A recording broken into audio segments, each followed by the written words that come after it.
Lights out and away we go.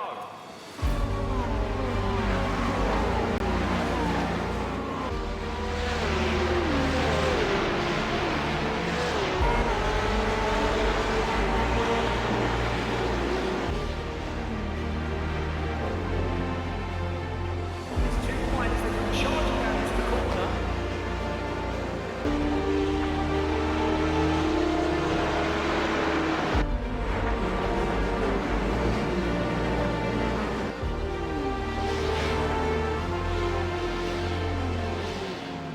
Oh my goodness!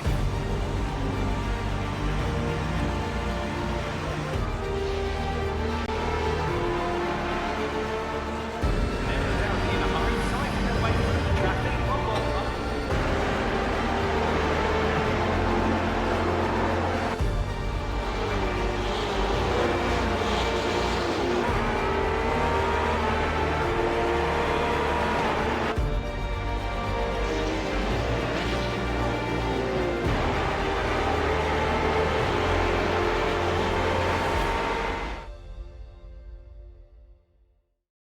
Hello and welcome, ladies and gentlemen, to another round of racing and a brilliant evening battling ahead in the UK Sim Racing Securities GT3-GTP Multiclass League Season 1, as brought to you on the Premier Sim Racing platform available only on PC, known as iRacing. And today marks round 9 of 10 and we are back to United States of America for the one and only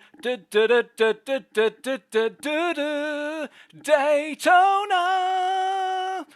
And there you go, ladies and gentlemen, a throwback to the Daytona USA arcade theme from Takanobu Mitsuyoshi, the man behind the voice of an arcade machine that gets stuck in your head and named after, of course, the Daytona International Speedway. And if I haven't perforated your eardrums through that rendition, well, I don't know what we'll do other than the sound of glorious motorsporting engines today in our multi-class series that continues to ask the question, who is the master of the GTP and GT3 class machines? But as we get ready to go racing today, it's a sunny day here in the state of Florida, and all of our drivers absolutely set. We welcome you all to this live broadcast from Circuit Side, live on the official Twitch channel of UK Sim Racing, and that's twitch.tv/UK Sim Racing. In the commentary booth, you have myself, Paul TX141 Walsh, also known as Britain Spit, depending on what media you follow me on. And I'll bring you all your racing action tonight and indeed for the entirety of the season. And with rounds wasting away, let's come on to our championship calendar and what still lies in wait after today with only 1 round to go.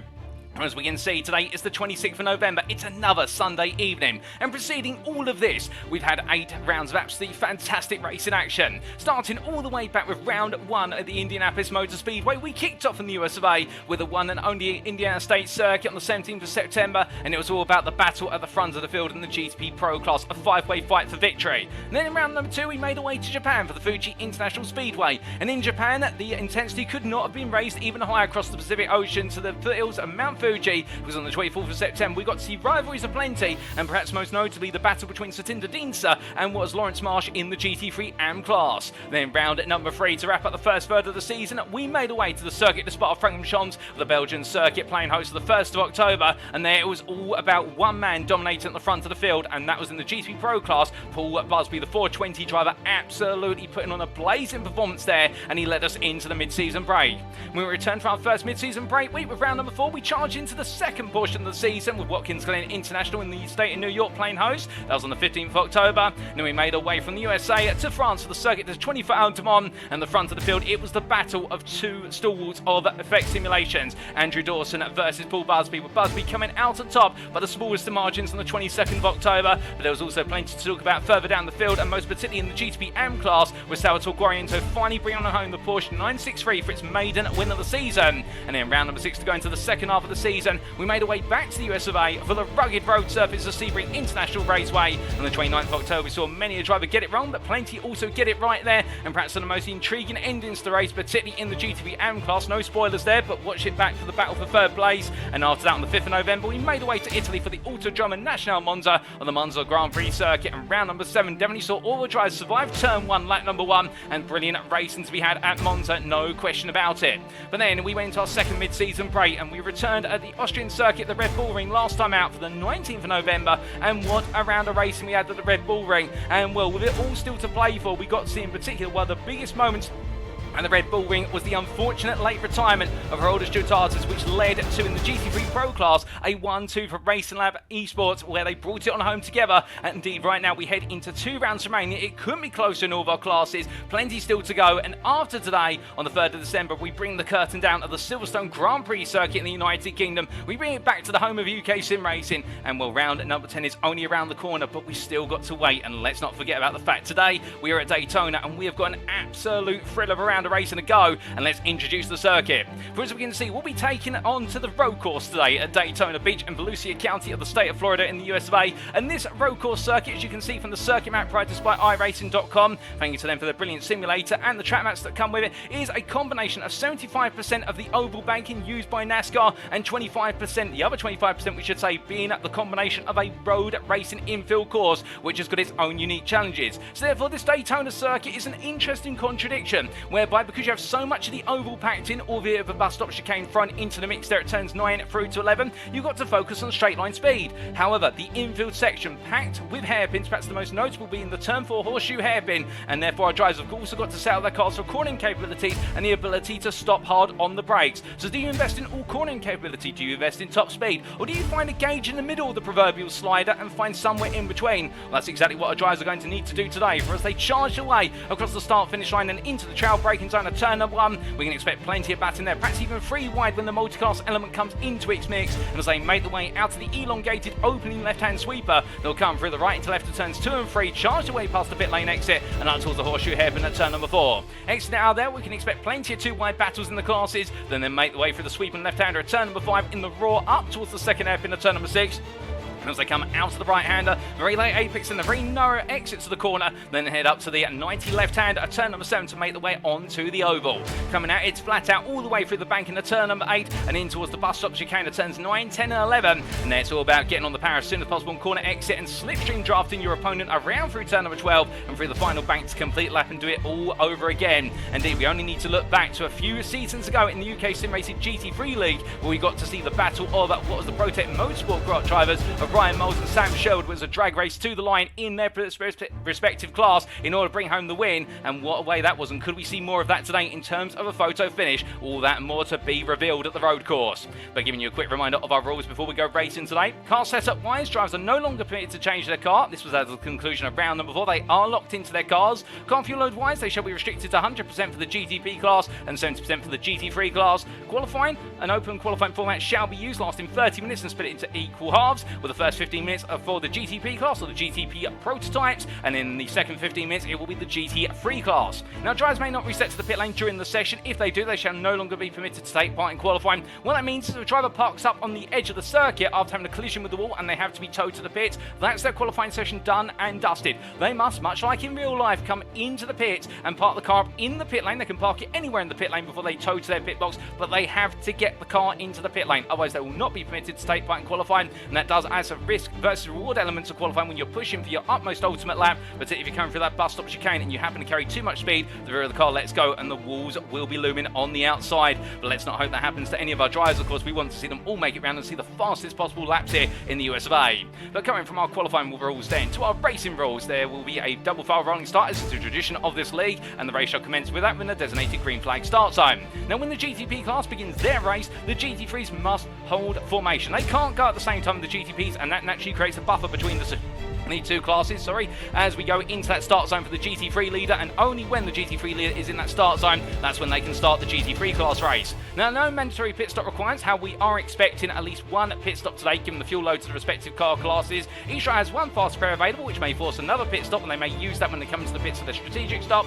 All race journeys shall be conducted post-race, and a driver shall receive a drive-through penalty if they accumulate 23 or more instant points. But that's enough rules, that's enough regulation, everything between. You're not here for any of that, you're here for the race, and it's completely understandable. And let's take you through your schedule for tonight. Times in Greenwich Mean Time, that's GMT, or Universal Coordinate Time at UTC. And as we can see, in just about 5 minutes time, we're going into our qualifying session, 30 minutes in duration, 2 halves, one for each of our classes, and who will be on pole come the end of it. That's what we're going to aim to find out there, and we'll then head to the grid for our one and only race today, and that will be the 60-minute feature race at 8:30. And a race that's been hotly anticipated. I've been hearing a lot of practice has been going down in the paddock with regards to our drivers taking part in official league races for the IMSA series on iRacing using the Daytona IMSA Racing at the moment as their practice, and we can understand why practice makes perfect here. And it's a lovely day, 31 degrees ambient temperature in terms of centigrade, 32 on the track here, and very little elevation change over the entirety of the lap, bar the banking of the corners. So therefore it's going to be a flat out run all the way through today. As we do look down to circuit side, we look down to this man right now, Austin William Campbell, and currently he is your leader in the GT3 Pro class after a superb drive to victory last time out the Red Bull Ring. Albeit some would argue, with the absence of effect simulations, Paul Busby and Andrew Dawson, could that potentially have opened up the field a little more for Austin William Campbell? Well, the thing is, even if you're a bit of a doubter, you have to respect the fact that the man had to get the job done, and he had some absolutely stiff competition chasing after him throughout the entirety of the day, and he got it done in the 555 car, and the Symphony Esports driver right now, really proving that consistency is the most important foundation to a championship lead. And right now he is looking to close his grasp on that championship crown. There's no doubt about it, he can't take the crown today, but he can get very close to it if he does bring home at least another podium, if he doesn't bring home a win. Meanwhile, as we go from him in the GTP Pro class to the GTP Am class, well, this man has finally, for the first time this season, taken the championship lead. It's your Porsche 963 driver of Muriel.io. It's Salvatore Guariento, the Italian stallion, in the 210 machine as he makes his way on through the bank in there, and as he comes around through what is turn number 8, charges his way down towards the bus stop chicane. He has been pushing, he has been absolutely plugging away, looking to take that championship lead. He's finally taken it, but the problem is with the fact that it's only 15 points separating the top 4, which does include himself, of course, but also David Larson from Symphony Esports, Rudy Evitson for RaceLab Esports KTM, and UK Sim Racing Bell's Rob Armstrong. It couldn't be closer between them all, and well, here is Rob Armstrong, one of the other 4 drivers we did mention, and the UK Sim Racing Bell driver in the Acura looking to go strong today. But we have been hearing down the paddock, the rumour is the Acura not on the pace compared to some of its peers, and this could be damage limitation for the 45 driver, but never say so. Indeed, we have seen some absolute scenes here at Daytona over the years of real world motorsport. Indeed, and many remember this is the site we did get to see in multi-class racing in the Rolex 24 Hours of Daytona a few years ago. But I do believe we saw a GTD or a GT3 equivalent take an overall Daytona win ahead of the prototypes, and well, miracles do happen at Daytona. And you've only got to think, I believe 2 or 3 years ago, back when we saw 2 Porsches battling for the GTD win right all the way through to the very end, with it all coming down to a collision at the bus stop chicane on the final lap that separated the 2 rivals. But as we look from our GTP Am driver into our GT3 class, well, in the GT3s currently it's Geraldo Strutatus who leads, and after that unfortunate retirement, albeit Jotata's currently in the pit lane, so we can't get you a bead on his Porsche 992, but we can look to the car, the number 1 car here, and one of the 1-2 drivers from last week for RaceLab Esports. It's Eric Rosev here, Norwegian driver, making his way on out of the horseshoe hairpin and up towards turn number 6 right now, and as he does so, he's currently 2nd place. He's the best part of 30 points behind Jotatas, and right now the Lithuanian versus Norwegian, it does seem to be going the way of the Porsche driver, but he's going to be battling against the element state, given the fact that Porsche not the beast on the straight line compared to the Ferrari, and therefore we are expecting the Porsche drivers around here to be absolutely phenomenal in the infield section. But as soon as it goes onto the banking, that's where they will lose out unless they completely ditch all the rear wing available to the Porsche, but in doing so it leads to a very unstable car through the bus stop chicane, and could that come back to haunt them? Meanwhile, this Ferrari, you can gamble by running a little bit rear wing. You have a lot of top speed, particularly in the toe, and Rosev will be looking to try and do his utmost there to capitalise on that. But let's not forget as well, 3rd place championship driver and fellow RaceLab Esports driver from the Moser outfit, it is Anders Meyer, the Norwegian, in the number 20, and he's in the BMW M4, the car that is hotly tipped to be the one to beat on the straight and the banks today, but perhaps hasn't quite got it in the corners here. But we know this BMW goes very well in the capable hands of the number 20 driver as he comes up towards turn number 4. But then we come onto the GT3 Am class, and well, Mark Collicott leads the way in at the Am class, and Will Collicott currently P2, not out there, but he's in the pit lane, and there he is currently parked up, albeit obscured a little bit by the pit equipment, and the AI Racing, his DCW Racing driver, he's currently 33 points clear of rival Mark Johnson after it all went wrong for Nicholas Rice at the Red Bull Ring on the overlap, ended up in the wall. Rice did recover in the end to bring some points home, but Mark Collicott extended his lead after another absolutely pinpoint precise run to victory. And we can imagine right now the number 5 driver, if he brings home a good result today, it will be over going into that season finale. So it's the only championship that can be wrapped up today is the GT3 Am Championship. Mark Collicott really has been the man to beat all season, and well, to be fair to Nicholas Rice, he's currently not out there. Signal Sani, however, is in the RaceLab Esports Car X driver, much like Rice. They will both be itching to try and take a win off of Collicott and push it all the way to the finale at Silverstone. but with only a few seconds to go, our drive's all set and ready. And as we do see here, James Connie making his way on through. We say hello to you guys and girls in the Twitch chat. We say hello to Ryan Moles, who says, I'm here for Paul and Paul only. Well, that's very kind of you to say there, Ryan. I hope you're referring to a Paul out of circuit. If you're referring to me, I might be blushing a little bit right now. I hope you're doing well, my good friend. We also say hello. There's a newbie Tubi who says, lively introduction indeed. We couldn't not give you that introduction when it is a Daytona. Indeed, I remember the days in my youth walking past the Daytona USA arcade machines and always jumping on them one, albeit at the aggravation of my mum and dad, albeit that was in NASCARs rather than GT3s. But without further ado, ladies and gentlemen, we head into qualifying and it's going to be 30 minutes. GTP's up first. Who's going to be on pole? Let's find out. And we also do say hello there to Solos1450 who says, good evening to you, Solos, and I hope you're doing it very well. And well, what a race we have ahead of us. And Ryan there corrected, it was Dan Thomas, not Sam Sherwood, involved in that neck and neck run to the finish line. And thank you for correcting me there, Ryan, and I do appreciate that. And it does ring some bells now that I think back at the names. And well, without further ado, ladies and gentlemen, here we go. The prototype qualifying is underway, and Alex Hill being one of the very first drivers to make his way out of the pit lane in the 276 car. And the TE Sim Sport corporate driver here has been another one of those stalwarts of the adage of what is consistency over pace. And well, Hill has been one of those drivers who has knocked up quite a few top fives this season, also a couple of podiums as well, by simply being the driver who has avoided being in any instance and avoided picking up those penalties. And I can tell you one thing, at TE Sim Sport team principal Gregson here really happy, or Gregson High I should say, and well, Greg will absolutely be keeping his eyes over his team today. There's no doubt about it. There's a good number of racing on home at Seoul here in the USA. And, well, Hill really the one that everyone's going to be watching out for here. And the fact you can always guarantee he's going to appear at some point in the race inside the top 5. But when exactly? When you do have a GTP class that's absolutely stacked in the Pro class. We currently do have the best part of what is 12 GTP Pro drivers here today. One of the ones also out there, Darrell and Norquette here. The Racing Forces driver making his way on around in the Cadillac B-Series. And we are expecting this Cadillac to be one of the stronger cars around here in the GTP class, given its straight line speed dominance.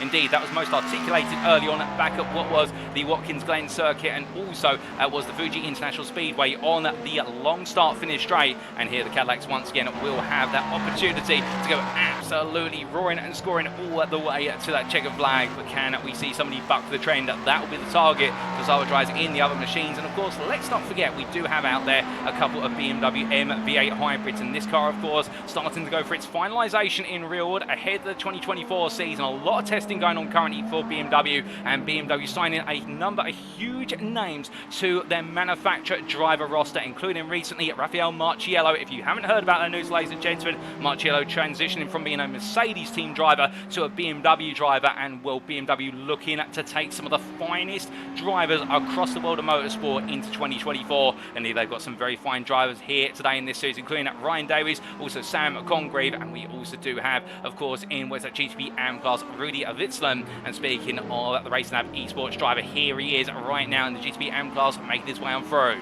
Now, so you at this point might be asking, okay, so that's all well and fair, but what do you need to do in order to get pole at Daytona? Well, you do have to be a bit crafty here, in the fact you do ideally want to pick up a toe of another driver as you make your way on around. Now, as we do see Avitzland make his way on through the bank in there of turn number 8, the idea being you want to try and pick up the toe on the banks all the way through to the bus stop chicane and onwards towards the start-finish line. You don't want to be in the slipstream going into turn number 1 because it's a very trail braking dependent opening corner, and also understeer will be absolutely punishing into that corner. And that's what happens when you run in the dirty air of another car. You gain on the straights, but you lose out on the turning factor because you lose the front end downforce of the car. And as they make the way on through it, Avitzland right now powering his way around. He'll also be using the battery deployment there as he does that when the effect simulations cars go. So Avitzland deciding to cool the car down a little bit before he goes onto a lap and having to get himself sized up appropriately as he heads to the line. As he does so without Alex Hill just cross line and set his first lap on the board. Ben Cullen still out there as he makes his way around, currently on his first flying lap. And that's going to be one of the key parts, finding a toe. Now, if you've got teammates out there, of course, you can try and synchronise with your teammates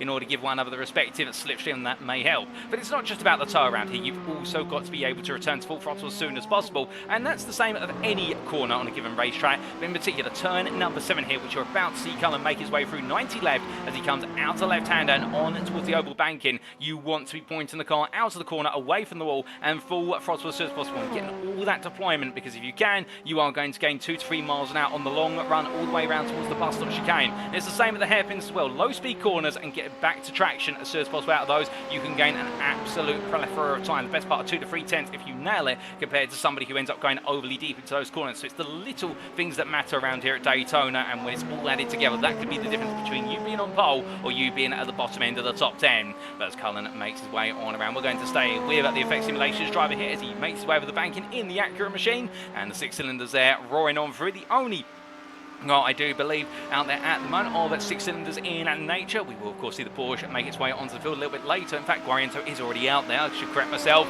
But as he comes across the line there, Ben Cullen, does he get a time on the board?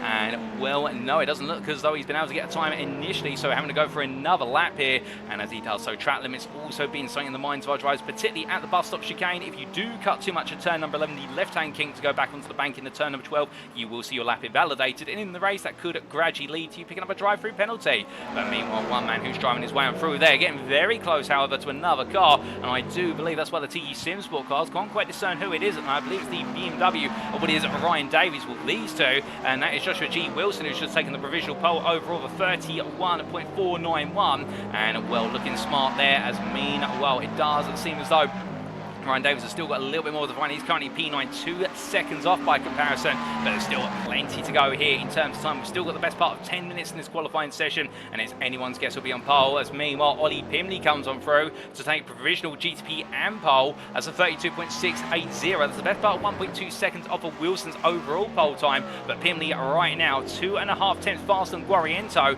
so it does seem as though Pimley's finding a little bit more out there, and where you could say he's driving the Cadillac, and therefore that has given him a little bit of advantage, given the balance of but also the driver's got to be able to deliver the goods, and that's exactly what Pimley's doing. And the DY13 at racing driver course, so you may remember in the fact that last time out at the Red Bull Ring, absolutely flying at the front of the field and delivered what was a superb drive to victory and made it 2 wins back-to-back after Monza, albeit joining the championship as what was round number 5. It does mean that Pimley is not a championship contender, but taking the wins away from other drivers can affect the championship outcome. And do keep in mind that Pimley as well will be looking to try and place himself as high as possible and also try and do as well as he can for the team in the team's championship. But he makes his way through the banking there of turn number 8 and coming on around the long left-hander. Well, meanwhile, we do look from him to one driver's getting ready to go on to another flying lap very shortly, and I believe it might be none other than Salvatore Guariento. It's got Rob Armstrong just in front of Guariento, and Armstrong currently on a personal best lap. He's gone purple in sector 1 as well, was ahead to the timeline, and Rob Armstrong's going to let Guariento go. Guariento absolutely flying,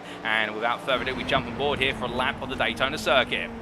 So Trail breaking his way down in towards turn 1, tight to the apex there in second gear, and as he powers his way out, short shift to the third, fighting with power oversteer there as he dances his way through turns 2 and 3, and the man absolutely driven to succeed as he breaks at 100 metres from turn number 4 down to first gear through horseshoe hairpin. Power oversteer on the exit there, absolutely attacking the circuit as he makes his way in towards turn number 6 via 5 through left-hand kink, flat out here as he makes way through, brings the car over to left, and now breaking 100 metres from apex. Where is that apex hour? It's very late in the day, and there it is as he turns on through, back to second gear nice and early to avoid the rear wheel spinning up as he heads up towards turn number 7. Onto the brakes he goes, into left hand at second gear at the apex, not first gear this time. It's a bit more of an open corner, you can transition more smoothly as he makes his way out there, having to fight with the steering wheel, getting so close to that exit wall as he powers his way on through and now gets a breather. But goodness me, Guariento giving himself no breathing room whatsoever on the absolute edge. He's got purple in sectors 1 and 3, personal best in sector 2, so Guariento understandably on a charge here, hitting 195 miles an hour as he breaks his way into the bus stop chicane down to 4th gear, connects the apexes together. It's like connecting the dots, albeit at high speed, and as he makes his way on through that, absolutely blink and you'll miss it as he now powers his way back up the gearbox, battery in full deployment as he comes on through the final bank. This is an absolutely phenomenal lap from Guariento. Is it going to be enough for pole? He's currently 2 tenths down versus Pimley. It's a 32.680 to beat, but I think this could be something special here from Guariento as he heads the line at 198 miles an hour. He crosses the line, and what's it going to be? It's going to be pole, but only by 100th. So if that's what he's got to do to get pole position by 100th, my goodness, Guariento absolutely blazing a trail. Now can Pimley respond, because that was a lap and a half to consider there, and Pimley right now be looking at the timing sheets and thinking, okay, what have I got in the tank in reserve? And Guariento will feel as though he's given it everything on that lap. There's no doubt about it. But I wonder if Pimley's got a little bit in reserve in store, and perhaps will be looking for another 10th here just to raise the bar. As meanwhile, Rob Armstrong currently P3. Rudy Avitson getting no time on the board, unfortunately. And as he makes his way on around here, Armstrong right now looking quite comfortable for that third place spot. I believe Avitson may be in the pits. There might be an issue with the car, and therefore it may not be coming out. In fact, I believe that is the situation, where Avitson has had to be towed to the pits off circuit, and therefore we may not be seeing Avitson's car out of circuit for the remainder of this qualifying session. And so that's unfortunate there, but it does mean that Rudy Avitson will be starting from the effective back of the GTP class, given the fact he's got no representative time on the board. But meanwhile, coming from our GTP AM drivers back to our pros, and Sam Sherwood currently in the pit lane. If you're wondering why is Sam Sherwood in the pit lane, why is he not out there? Well, I do believe Sam Sherwood is currently serving a qualifying ban for this round, so therefore he's not permitted to qualify, and he'll be starting from the back alongside Rudy Avitson. But meanwhile, some drivers out there still continue to deliver, with Ben Cullen currently in the pits, I do believe, and therefore his qualifying session coming to a bit of a hiatus. Meanwhile, Joshua Wilson, the fastest man out there for GTP Pro, and this man still chasing his first class win of the season. He has come close more times than anybody else, but he's yet to score one, and with only 2 rounds remaining, including today, can he finally break the duck before the end of the season? Or will it go to Silverstone? Again, he is in the company of a number of drivers who are absolutely ferocious and salivating at further wins, including teammate Paul Busby. Speaking of Busby, here he comes to the line, going very low at the line, and as he does so, that's below the yellow line there. Is that going to stand? Well, it does in the end. It's a 31.279. That's 2 tenths better than Wilson, and Busby, they're going extremely long, letting the car go and avoiding locking the brakes, but the car going to the grass there. And well, I do believe when they do go racing, they won't be permitted to drop below that yellow line, as I'm to understand it. But Busby using all the tricks of the trade there to take pole position, and well, who could blame him at the end of the day? That's the racer's spirit coming on through for you, as he just gradually brings the car back onto the circuit now. I think taking more out of the car than perhaps he recognised it himself, going to the end of that lap. But what a lap of 31.279, 2 tenths faster than anybody else, and now getting himself all set and ready to go once again. Meanwhile, Joe Newman currently P3 in the Cadillac as well. It's a top 6 of Cadillacs. They made the way on around, and Newman here heading up towards the timing line. He's gone at personal best in sectors 1 and 3. Sector number 4, he set an overall best, and well, in sector 5, can he find the last little ingredients here to get himself closer to that front row versus Wilson? The Empire Motorsport car looking absolutely stellar with the livery as always. As he makes his way to the line, what's it going to be here? Is it going to be stellar success, or is it going to be another shot later on? He does improve. It's not enough to move to P2, but it slashes the deficit from what was almost 3 tenths down to 700, so it's 31.560. So Newman's got some more work to do, but right now that work is still awaiting him as he makes his way on into the braking zone. As he does so, we say hello there to Adrian the Great in the Twitch chat, who says good afternoon all, and good afternoon to you, Adrian. I hope you're doing well today. But as Newman makes his way in towards turn number 3, meanwhile we look to some drivers who are still looking to try and get further up the board, and perhaps the biggest surprise of them all right now is championship lead in the GTP Pro class of Austin William Campbell. He makes his way out of turn number 4, up towards 5, currently P10's the best he can get out of the car, and I think this is really affirming what was the suspicion down the paddock, which is the Acura not quite on the pace compared to its peers right now, given the fact we've got a top 6 of Cadillacs back to top 7 of Cadillacs now, minus 1 BMW of Sam Congreve that's managed to squeeze its way into the mix. And well, here is the man we're referring to in the Empire Motorsport red machine, and the BMW driver right now splitting the Cadillac field, and there's another BMW in P8 of Ryan Davies ahead of Alex Hill and Austin William Campbell, the Acura's P9, P10, and well, they are the best part of where's a 10th and a half of a Davies in P8 there before they get any closer. So right now it could all be about the race and trying to avoid any difficulties in the race and keeping it consistent, and that might be does Hill and also William Campbell. Well, meanwhile, that's Guariento getting it wrong, coming out of turn number 7. Car drops down over the bank in there, gets out of the way just in time, and meanwhile Ollie Pimley comes to the line and he improves, and by 4 attempts does he improve. It's a 32.245 for what is Ollie Pimley, and the DY13 driver may have just taken pole position back in the GTP AM class, and will that end the question of who's going to be a pole sitter for the AMs? Well, Guariento, I think on an outlap right now, will be feeling as though he'll need to try and demonstrate a little bit more after that spin as well. Was that done to the tyres? That's the question. But Pimney toes to the pits, and that does mean his qualifying session comes to an end. So Ollie Pimney, in the end, all done and dusted. He thinks he's got mission complete on his radar, but meanwhile, could we see Guariento for a surprise? Well, Guariento's into the pit lane, and I think that will be the end of the qualifying session for the GTP AM class as a whole, with Pimney and Guariento into the pits, Armstrong in the pit lane currently, and a Vitsland as well. It's all done there. As meanwhile, we look to a slow going at Sam Congrews. He makes his way down pit lane, and as he does, it's only GTP pros out there at the moment. Busby's in the pits, and he thinks he's got it done. Wilson's out there right now trying to find a bit more time on the board to be denied another pole position in, this time by his own teammate, and Wilson really has been the one to push those pole positions, but he pulls over, and that's qualifying complete for Wilson as he toes the pits with a minute to go here. We've still got a couple of drivers out there, including Alexander Trino McCalson, the Race Lab esports driver, making his way on through turn number 12. Up towards the line he goes, and he's going to go on to one final lap here, and we're going to jump aboard with the Cadillac driver as he heads on around for his final flyer.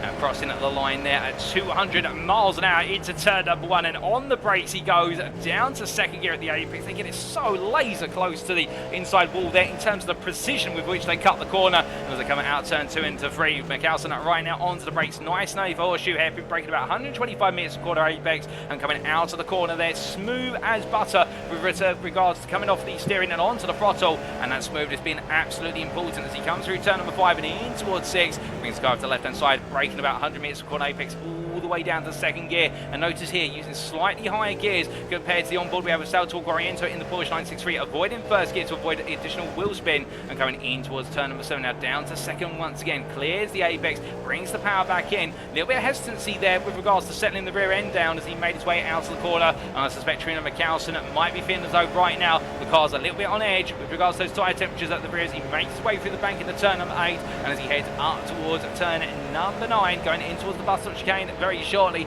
charges his way into the braking zone here, looking up to his right hand side for the one board, that'll be his marker to turn on in, down to fourth gear as he hits the second apex and back full throttle, but the car steps away from him slightly, just about keeps it in track limits by the looks of things. He makes his way through sight entity, off screen goes up to P7 on the 32.182, but Trino McCalson right now on a flyer here, he's improving in the second half of the lap, but is it going to be enough to move him further up the order as he now uses all the battery, all the straight line speed, willing the car on, and in fact he comes into the pit lane there and decides it's not enough, and he will be starting P9 at best, and Alex Hill making his way on through.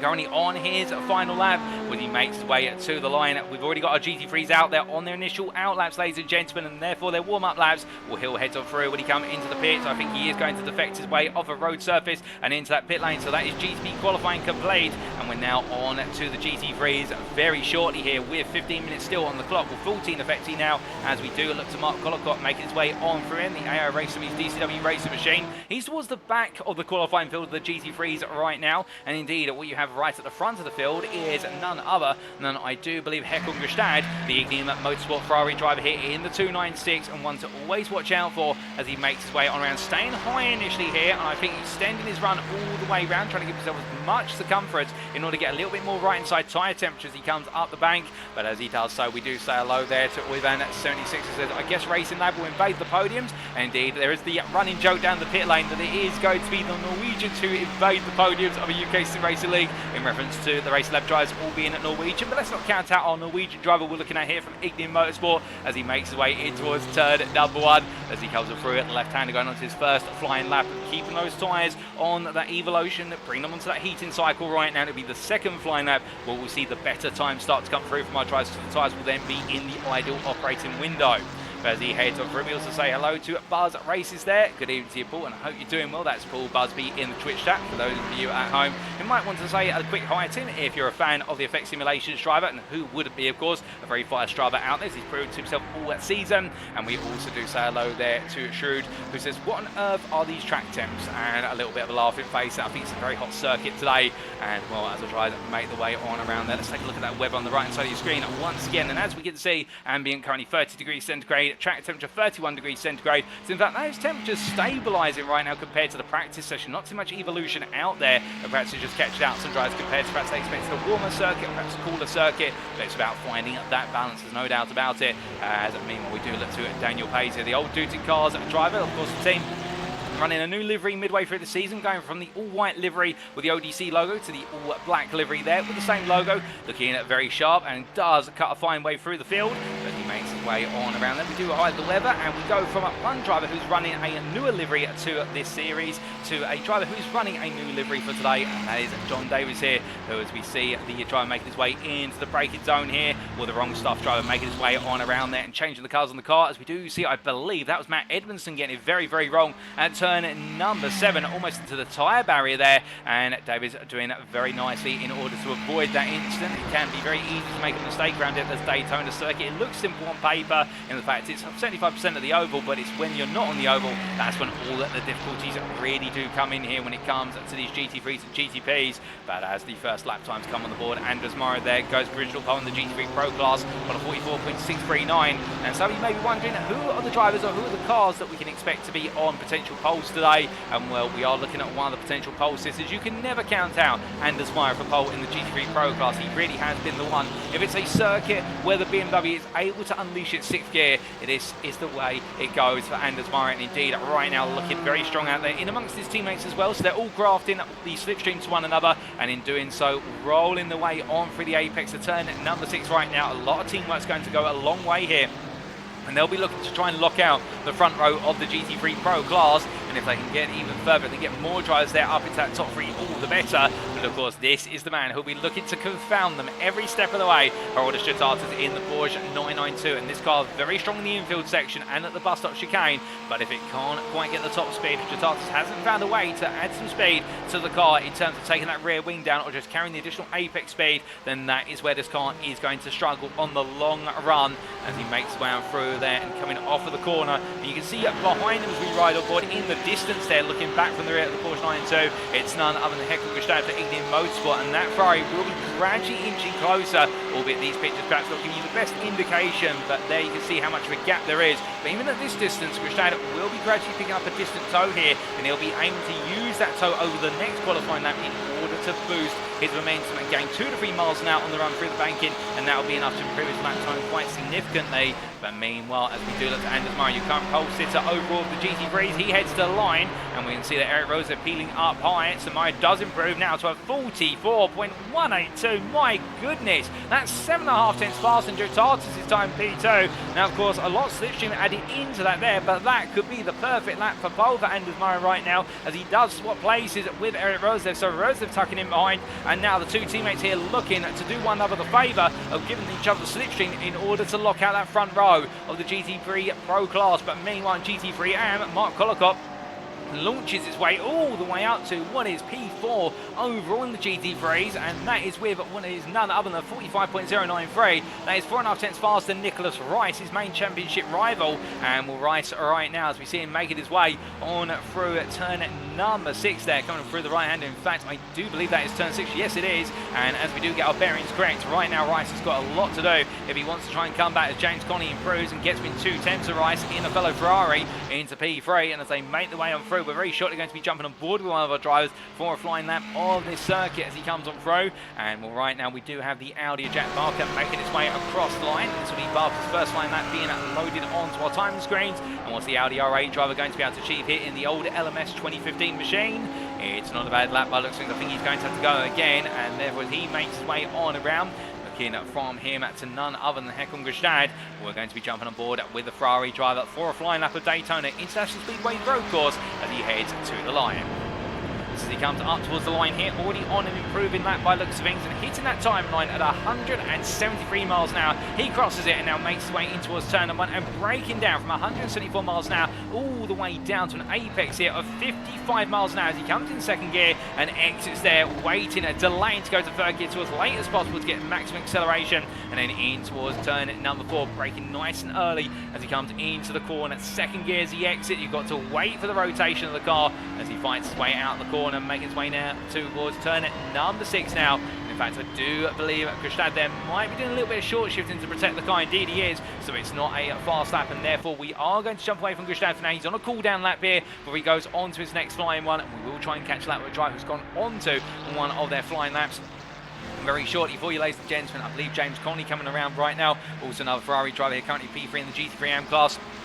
As we do have Pete Cox and Reece Saunders leaving at the pit lane, and Will Connolly coming into the pit. So I think a lot of our GT3 drivers at this point opting to put some more fuel in the car, put a new set of tyres on. They've taken a huge chunk of life out of the tyres right now, and of course in these qualifying conditions you don't need to worry about protecting the tyres as much. You do need to protect them whilst you're getting them up to temperature in order to bring the most out of them when you go into those flying laps. But once you've got them up to temperature, once you've done your initial out lap plus also a warm-up lap, or your banker flyer if you will, then you can really start to push the tyre compound quite aggressively given the temperatures here we're seeing today. But as we do see Connolly parking the car up, meanwhile we do look to Eric Rosev and Enders Meyer as they make their way around. Rosev, the one being pulled along here by his BMW teammate, as the Ferrari man makes his way on through here down towards turn at number 9 he goes. Well, right now he's in comfortable company.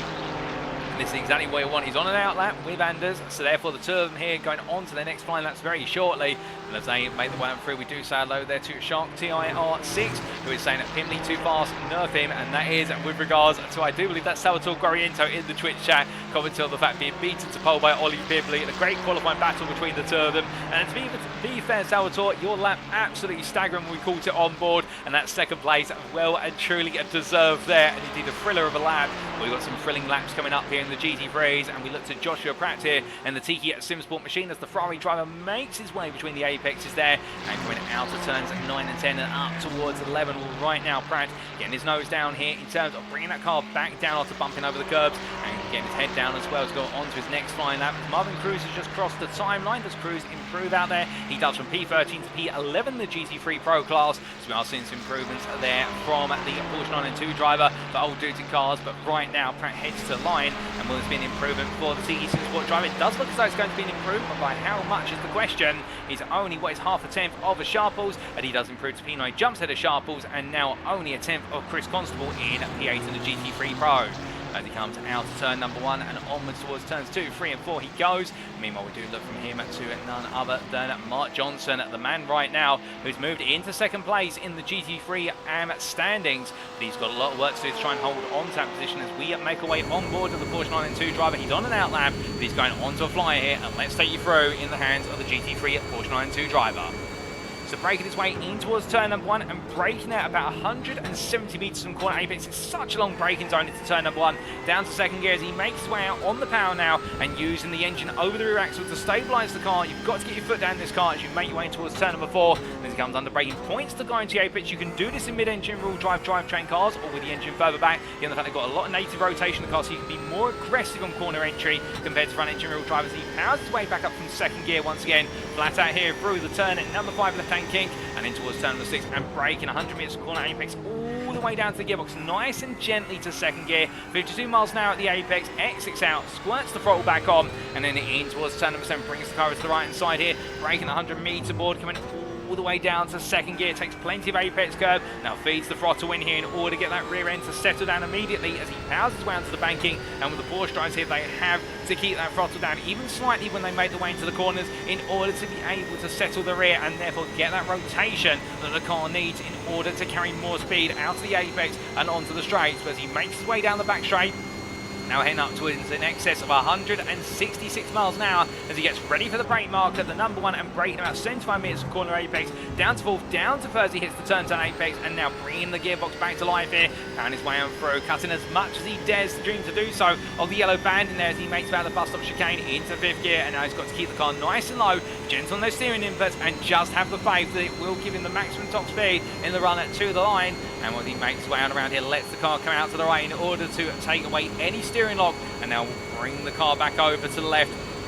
As he straight lines his way towards the timeline from Johnson, is this going to be improvement this time? He's currently P10, 2 seconds on the pole time. He jumps up to P3 there for Mark Johnson in the GT3 class, a 45.648. That puts him a half a second and a half a tenth of the Mark Kolokop, but still a fantastic lap there for Johnson. And to be fair, to be an out lap and deliver that straight after, well, Johnson absolutely flying right now. And could he bring some surprises here today? Because that definitely was a surprisingly strong lap. I think some of his rivals remark as he makes his way out to turn turn before and up towards 6. But as he goes, meanwhile, we look to our lowest place driver in the GT3 class, and this is Simon Hartley, as he makes way through lowest place with what is a lap to his name. We do have a qualifying ban in effect for Noel Killing, we should point out, but Killing not here today. But Lawrence Marsh right now not out there on that circuit, and therefore Marsh may not be taking part in this session. There may be an issue with the car, and therefore Marsh might be starting from the back of the GT3 category overall, which is so unfortunate for Marsh, given the fact we have seen him contest in the front of the field multiple times in the early half of this season, but in the latter half has fallen away a little bit. But given the intensity of the class, it's understandable there in terms of the swing of fortunes between drivers. But Hartley makes his way on for return at number 12. Onwards he goes here, and letting the car roll up a little bit higher there, so not perhaps on the ultimate lap, perhaps getting himself set, but he hasn't got long left, given the fact that right now there's only 1 minute 40 seconds left on the clock, and he's going to come down below the yellow line. That's into the pits, and for Simon Hartley, that is going to be his qualifying session done and dusted. He's not going to have any more time out there in order to get a lap on the board, so therefore he's going to be starting from near the effective back of the GT3s, as meanwhile Chris Constable coming on down here, and the UK Sim Racing driver also into the pit, so he's decided enough's enough. He's 8 tenths off a pole, but he thinks that GT3 Pro P4 is good enough, or at least he'll be hoping that lap is good enough to represent him there as he brings it to the pit box. Meanwhile, still the man to beat, Anders Morrow, as he heads on through the banking there of turn number 8 and down towards the bus stop chicane he goes. He's still got Eric Rose behind it, and nobody has been able to come close enough in order to try and threaten that pole position. Jotatas has cut the gap to 3.5 tenths, with Eric Rose a further 300 stop, and Rose right now really struggling to try and find a way to chip his way onto that second spot of the grid. And to be fair, we know how close it is between these guys, and it was remarked earlier down the panel the fact Jotatas, I do believe, has finally achieved 5,000 I rating as of that today, and he was saying about the fact that this season of racing and the UK Sim Racing Multiclass League GT3-GTP has really pushed him and given him the motivation to push for a higher I rating as well. So this season has really galvanised what is the rivalry between Jotatas and Rosev, and you're seeing that articulated in how they approach official races just as much as they're approaching the racing today, and that's fantastic to see. As Jotatas cross line, he goes on to one final flying lap here, and can he get a bit closer tomorrow, or at least can he keep himself safe in that second place spot, or will Rosev take it away right at the end? Will mean that, well, we've got a couple more drives out there. Heckin Grishtan will be the last drive to come across the line, but he won't quite make it in time. Or will he? I think he might have been borderline there, perhaps a second out, but as he goes straight on, did both of them do, so it will not be any further laps. And that's how alternatively Grishtan, as how their P8 on what is a 45.24 to the nearest 100, and Grishtan parks up as well. So we're running out of time a day here for this qualifying session.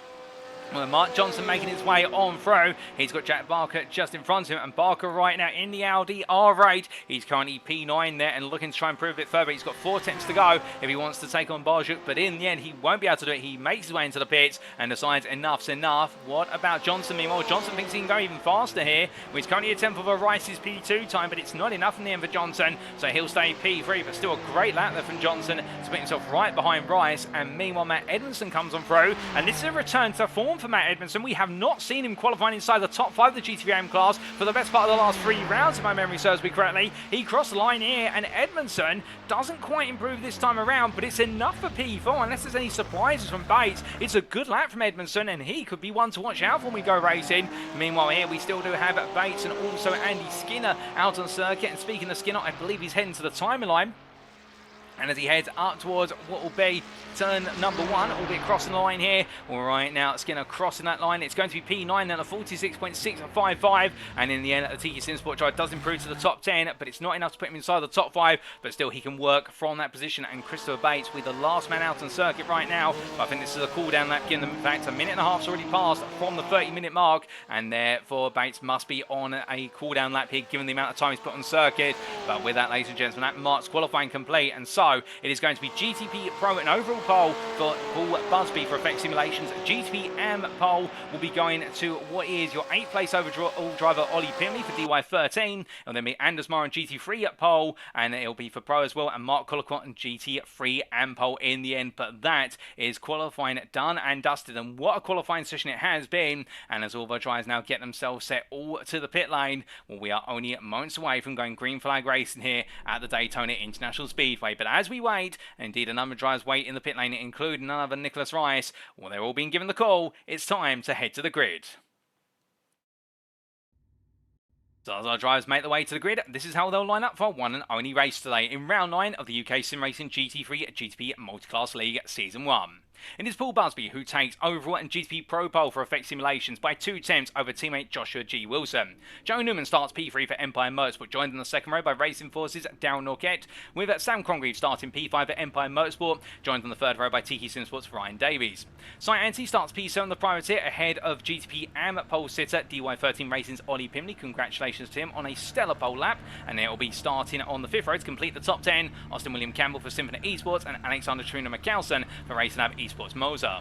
Alex Hill starts P11 on the 6th row of the grid for Tiki Simsport Corpa, joined by Salvatore Guariento from Mural.io in 12th place. And then behind them on row number 7 it's Ben Cullen for Effect Simulations and Rob Armstrong for UK Sim Racing Bell. Sam Sherwood starts P15 after that qualifying ban for Protect Motorsport and is joined by Rudy Avitson on the 8th row for Racing Lab Esports KTM, and that does complete your GTPs, and then we come on to our GT3s. Your GT3 overall pole sitter and pro pole sitter at that, Anders Meyer for Racing Lab Esports Moza, with a lap in the end that was 3 tenths faster than Haroldus Stratatus for Over Limit Racing. Behind them to complete the top 20 overall is Eric Rosa for Racing Lab Esports KTM and Chris Constable for UK Sim Racing Mansell, with row number 11 going to Peter Cox for UK Sim Racing Hill and Mark Collicott for AI Racing DCW Racing. It's then Reese Saunders who starts P23 for Team Year 1. It's been some time since we've seen him, joined on a row of the grid by none other than Hekon Grishtar, and we can see the Ignium Motorsport driver there starting at P24, and we're going to try and correct that pronunciation a little bit later on today, and thank you there to Ivan for pointing that out. Thomas Aspald starts P25 for Race Lab Esports Car X, joined by Short Competition Esports Adrian Kukulis, P26, and it's Joshua Pratt who starts P27 for Tiki Simsport, joined on the 14th row of the grid by Casper Brotner for Old Dudes in Cars. It's then Nicholas Rice who starts P29 for Dirty Rice Racing, far away from your GT3 and pole sitter of Mark Collicott in P22, 7th place between the two of them, with Darren Sharple starting P30 for UK Sim Racing Mansell.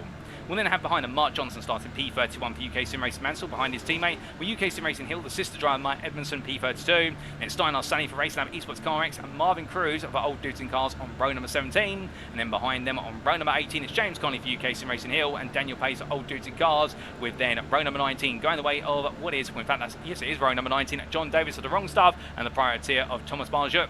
Row number 20 goes to Andy Skinner for TE Simsport and Jack Barker to complete your top 40, the privateer. And on the final complete row of the grid, it's Christopher Bates for RGV Racing and Simon Hartley for TE Simsport Tyre, and Lawrence Marsh will be starting P43 last but not least. But as all the field gets set and ready to pull away, ladies and gentlemen, we look back to the front of the field here as they're making their way on through the banking, and we are now only about 45 seconds away from going green flag racing as they come on through. And well, it's Joshua Wilson and Paul Busby on the front row. Your pole sitter is the 420 driver on the lower banking here from Effect Simulations. And as he makes his way around right now, pace car already starting to peel away in front. It will be for Paul Busby to gradually pull off when he decides to do so in that start zone, but he'll dictate the pace when we go racing. And 60 minutes of racing coming up here at Daytona. Who will be the winner come the end of it? Well, Paul Busby is going to be the one to lead the way in that question for us to find out. It's round number 9 of the championship. One more round after today. All the points are pivotal right now, but who will be the big scorer? Let's find out.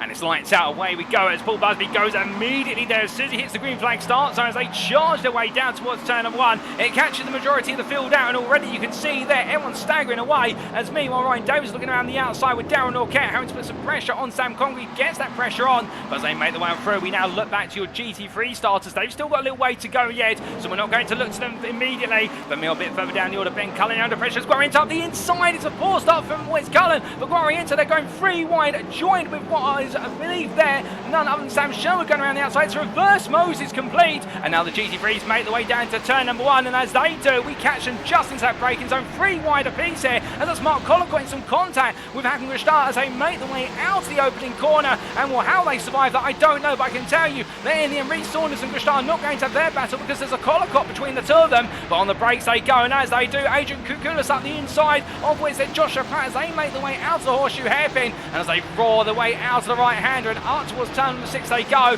where everyone I believe has made it out of the opening few corners. We've had a couple of cars get it wrong. Oh my goodness, we have not had it all go well for some drivers at the back. In fact, that looks to be at least a 6-7 car collision. Thomas Barjat being one of the drivers is able to get away relatively unscathed, but I think a lot of drivers have been caught up in that. We're going to have to find out what happened there soon enough, but meanwhile, let's come back to the race towards the front of the field, and this is Mark Collicott right now, who's fighting with the GT3 Pro driver, your AM leader. Well, he's absolutely got the bit between his teeth, but he's had there Hakan Grishtar make his way way out of turn number 7 ahead, and Collicott under pressure now for Adrian Kukulas, but he's still got 3 pros between him and Nicholas Rice, so he'll be feeling safe from this. But meanwhile, in the GTP classes, we can see Alexander Schmidt-Kowson making his way on past Alex Hill. I believe he's got a slowdown in effect due to track limits at the bus stop chicane, so he'll have to take a time penalty as they make the way onto the next lap. I mean, it's been a thriller of an opening lap here between the classes, and it's not going to stop there. So that's Cy Anthony pointing the wrong way at turn number 1. The car's gone round there, and I believe that may be coming down the gears too aggressively into the opening corner, and then the rear end just lifting up and saying there's no more grip available.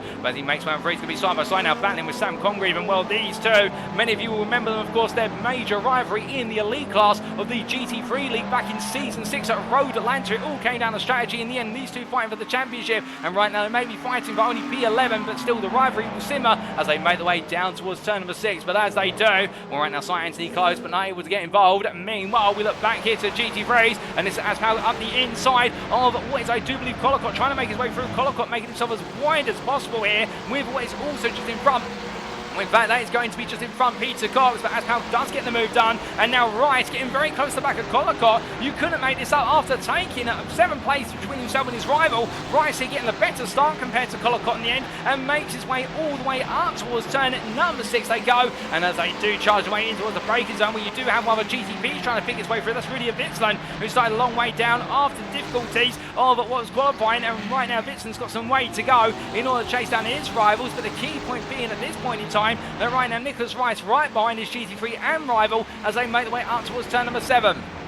As they come into left-hander here, and you can see a Witzland there having to pick his way on around. He's having to be very tactical about where he goes, and that's the thing about multi-class racing at Daytona. It is very tenacious and difficult and tricky in order to find the right place to go around. Normally going up high on the banking is where most of the moves get made, but when you're in the infield section you haven't got as much space to play with, but you still got to make progress, of course, as a racer, but doing it safely when you are in the faster class of machine. But as they make the way on down the back straight here, Matt Edmondson is not too far behind meanwhile, and Edmondson gaining 1 place since the start in class 3 overall. So Matt Edmondson having a stellar start as well, up to P3 for UK Sim Racing Hill in the AM category of the GT3s, and he's got Rob Armstrong behind him there, and Armstrong tucking in right now and peeling his way on the outside as Edmondson there having a bit of a poor run out of the bus stop chicane, but I think doing it for safety just as much. But meanwhile at the front of the field, whilst we've been focusing in the midfield, Herodotus Jutatis is your GT3 Pro and overall leader as he heads across the line here with Eric Rosa just behind, and Chris Constable is up into P3. We've got a lot to take and look back at here, because right now this is your top 4 of what is GT3s, albeit they do have between them and what is, I do believe, Anders Meyer, Rudy Witzland.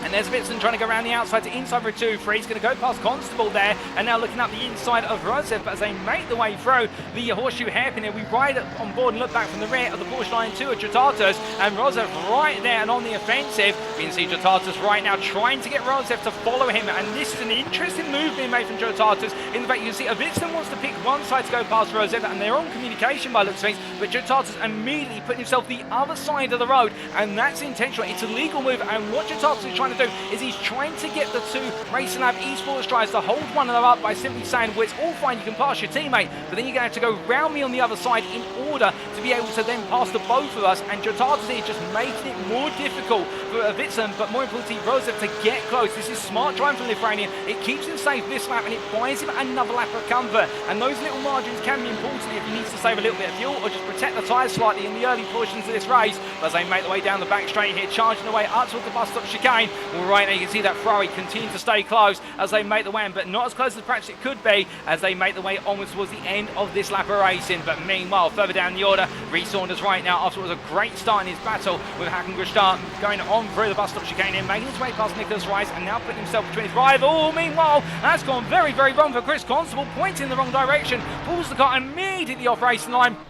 And Chris Constable having a nightmare start in the end after what was a great start off the line. We've got quite a few replays to take a look back at, ladies and gentlemen, and we completely agree with you there. If you're all celebrating and seeing how that GT3 start went, but as we do see Jutatis making his way across the timeline here, they go into the 7th minute of racing here at Daytona. Onto the brakes goes very deep. Rosev's going to look up the inside here, catches the car in time, but Rosev's not going to need to ask twice here as they go side by side through 2 and 3, giving each other ample space. But which of the 2 of them here will be leading come the run out of turn number 4 through the the right hand they go. Jatatas defending hard here, and Rosa being made to look around the outside, but in the end has to relinquish the fight and instead hold form in P2 right now as he tucks in behind. What is there, Rob Armstrong? And I think this more to say to Jatatas, look, we've let the multi-class driver going through, and now let's focus on our race once again. But as they come in towards turn number 6, Anders Murray is now closed up, and all this battling will bring the third place man into the fight after what was his pole position.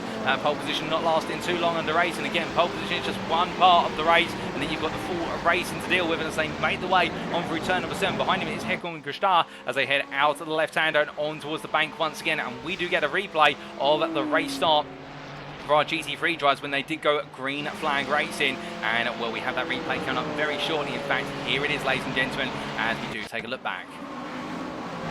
Our drivers did go green flag racing. We just missed the slight start, but we see how it all played out to the opening corners, and 3 abreast here. Mark Collicott coming in blazingly hard, trying to go up the inside of Gushtar and on the outside of Peter Cox. Couldn't quite get both of them, but did get one, and that brought Reece Saunders right into the fight here. Saunders able to get the launch out of turn number 4. Now under braking, it all goes wrong a bit further back here. We're going to try and understand what happened into the horseshoe hairpin. In fact, cars already going wrong, some going very slow. Jack Barker tapping the rear, and what was John Davis? I think that might have been Mark Johnson who had it all go wrong around. Thomas Barjac there getting turned as a result, and everyone trying to stamp on the brakes, but it's a domino effect there, and when the domino effect gets triggered, it is going to be a horrible concertina. But we take a further look back, and we ride on board with Mark Johnson here, who seemed to be at the epicenter of it all going wrong for UK Sim Racing Mansell. Now on the brakes, he went kind of inside, in fact taps on the rear there, and teammate going on past, the UK Sim Racing Mansell driver parts in the air, but tries to get the car off the road, and as he does so, well, in the end, ends up, I believe, collecting one of the old dudes in cars drivers. But we take a look further back from Jack Barker's perspective. He might be able to give us a little bit more insight from the 163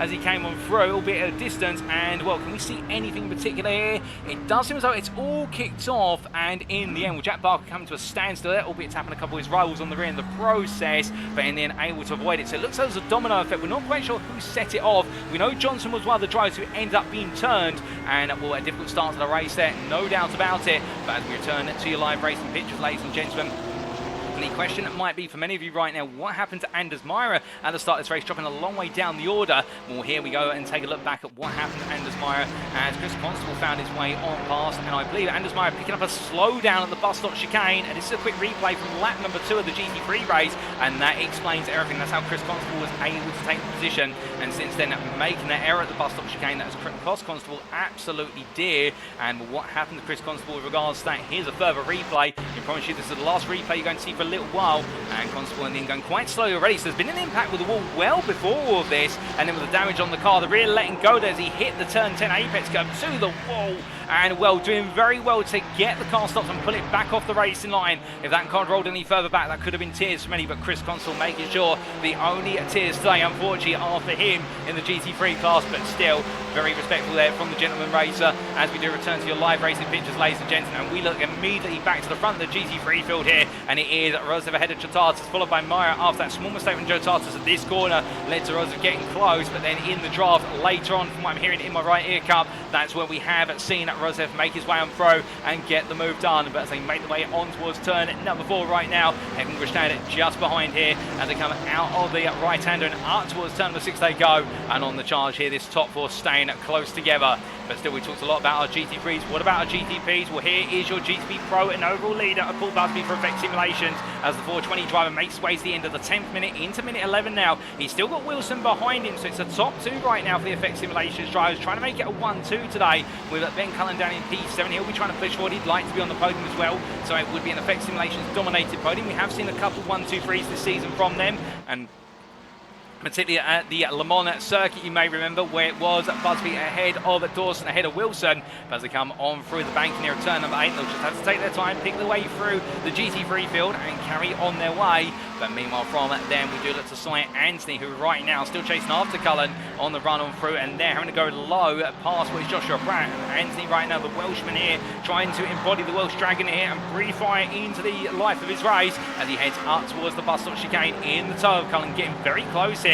And you can see that difference in speed between the Cadillac and the Acura really making itself felt as they make the way on through the chicane. Behind him is Alexander Trina McCalston, but Cy Anthony getting the better run, and then we do have the Cadillac of Trina McCalston also there. there as well, 6 tenths off. But Anthony going high here, Cullen having to do the same, but Cullen pulls down a little bit lower as he's got the wider circumference, but he will carry more speed up on the banking. And as they head in towards the low flat zone here, will Cullen under a lot of pressure. Will he be able to use the traffic to his advantage? I think Anthony's going to try and box him in here, but he can't quite do so as Cullen puts it in the middle of the road. It's good defensive drive from Cullen as they come into turn 1. Anthony looking around the outside. Ollie Pimley just in front, your GTP AM leader. They're going to be side by side coming through the opening corner. Cullen still holds on. Anthony on the inside as they come into turn 3, but has to back out, knowing the GT3 traffic is going to be too much for him to negotiate here in amongst all the cacophony of their own battling. And as they make the way through turn 4, Ben Cullen with a successful defense there, but Anthony staying close and eager to make progress as they make the way in towards turn 4. But as they do so, this is where the infield section really does separate the GTPs when they're trying to cut their way through the field. As we see, Peter Cox almost ran a bit wide there out of 5 hands to let on through.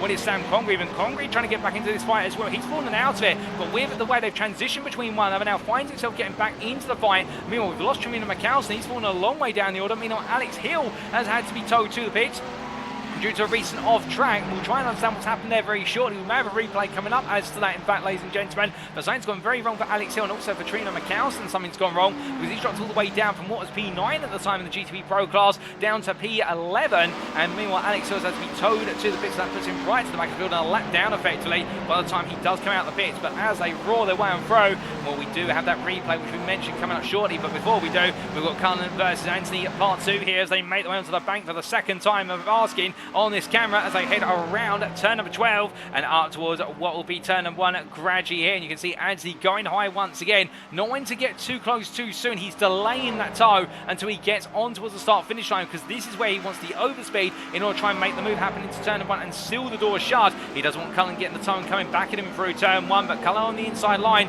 it's the standard defense. He's putting up a classic defense, and Sight Anthony going for the cutback as they're coming out. But in the end, Ben Cullen really showing his defensive nuance here as they come in towards turn 4, and Anthony there every step of the way. But notice how the Acura much more comfortable on the brakes by comparison. Cullen able to get the car stopped much more gradually compared to Sight Anthony. It's almost Anthony's having to lean very aggressively on the brakes there into the corner. Plus, because that dirty air with the front of the car's not going to be helping him. But it does seem as though for everything that the Cadillac has on the straights, it is the Acura who's got it in the corners, and it's this interesting contrast of the characteristics of the two cars, which is leading to these two drivers yo-yoing back and forth, albeit as Cullen makes way into turn 7. He'll be looking in his rearview mirror, and this is all he will see, albeit we're riding up on the gearbox of Cullen's car right now, and that is a phase 4 of the privateer as he makes his way through turn 8. You can see how close again, once again, 1.5 tenths here as they make the way on through the long left, up towards the bus stop chicane they go. Will Anthony look for it this time? I think he is. Cullen pulls the wall. Anthony's going to look up the inside, but can he go all in here, or will he back out? Well, he's going to go for it. Cullen there tries to outbrake him into the corner, but in his sight, Anthony carries the speed. It's only going one way, but he goes a bit wide. There is that a slowdown for Anthony, given the track limits were breached, and I think it might be as Anthony goes high,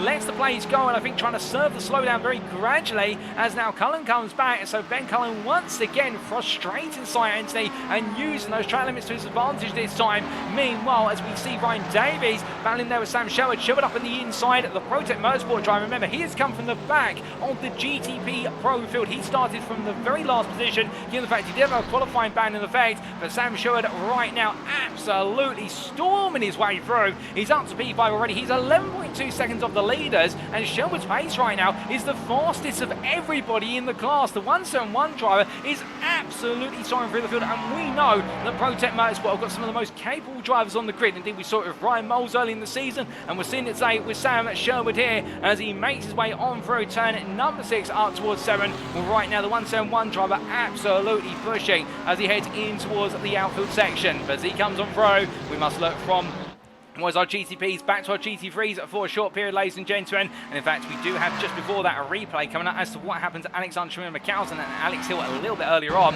And this was back on lap number 8. So this was Trina McAllister firstly, under braking, and oh goodness me, that is a nasty shunt to the rear of Trina McAllister's car for Hill. And I think Hill there just collecting a bit of grass under braking after perhaps being squeezed a little bit by GT3 who was trying to pass, and therefore Hill in the end, the car carrying on. You can see there, look at the front right suspension bit, not too visible in this camera angle now. You can see that front right wheel pointing in the wrong direction, and Hill having to box the car in the end by towing it off circuit. You can see the whole field coming up behind him to wait for him to get it off the road, and Hill just missing his braking point after what was a little bit of grass there, and well, as they make his way up to speed, Sam Sherwood coming on through, and I've just been informed that with regards to Sam Sherwood, in fact, he was up in P4 a little bit earlier on, but then a bit of contact with GT3, dropped all the way back down the order, and is now coming up again into P5, so Sam Sherwood not finding any means of being distracted from his goal, which is to be inside that top 3 today, and we can understand why he's going for glory. But meanwhile, we return to your live pictures, ladies and gentlemen. As we do, we look back to the GT3 Pro lead.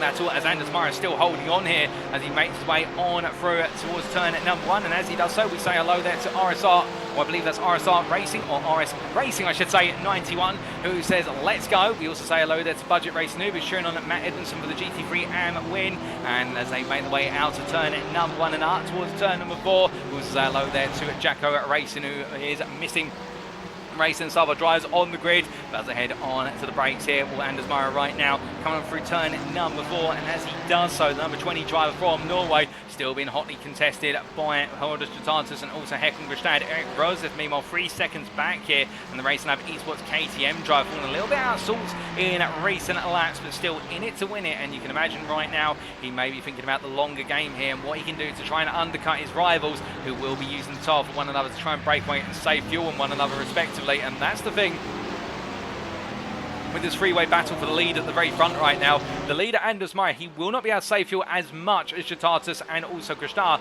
At the same time, however, if Meyer feels though he can, he will try and back the pace of this race off a little bit. He might try and lift a little bit into the corners in order to naturally save some fuel, but he'll never be able to quite short shift or lift and coast as much as the guys behind, because they have the slipstream to their advantage. So it does mean for Meyer, once again, because he's the leader, he is going to have to really dictate the pace of this race, and then think about on his strategy, on the fact he will have to put some extra fuel in the car, or will he underfuel the car and then hope he can be the one in the tow towards the end of the race to capitalise, offset the lack of fuel he's put in, and then have enough fuel to get in and go on the offensive. So there's a lot of tactics being played out in the minds of our drivers right now, even though we're only 18 minutes into this race, going into minute number 19 as of now, but it's all a game of chess here in the highest stakes possible, all being run at 160 plus miles an hour as they make their way onto what for the GT3 is lap number 11 of the racing.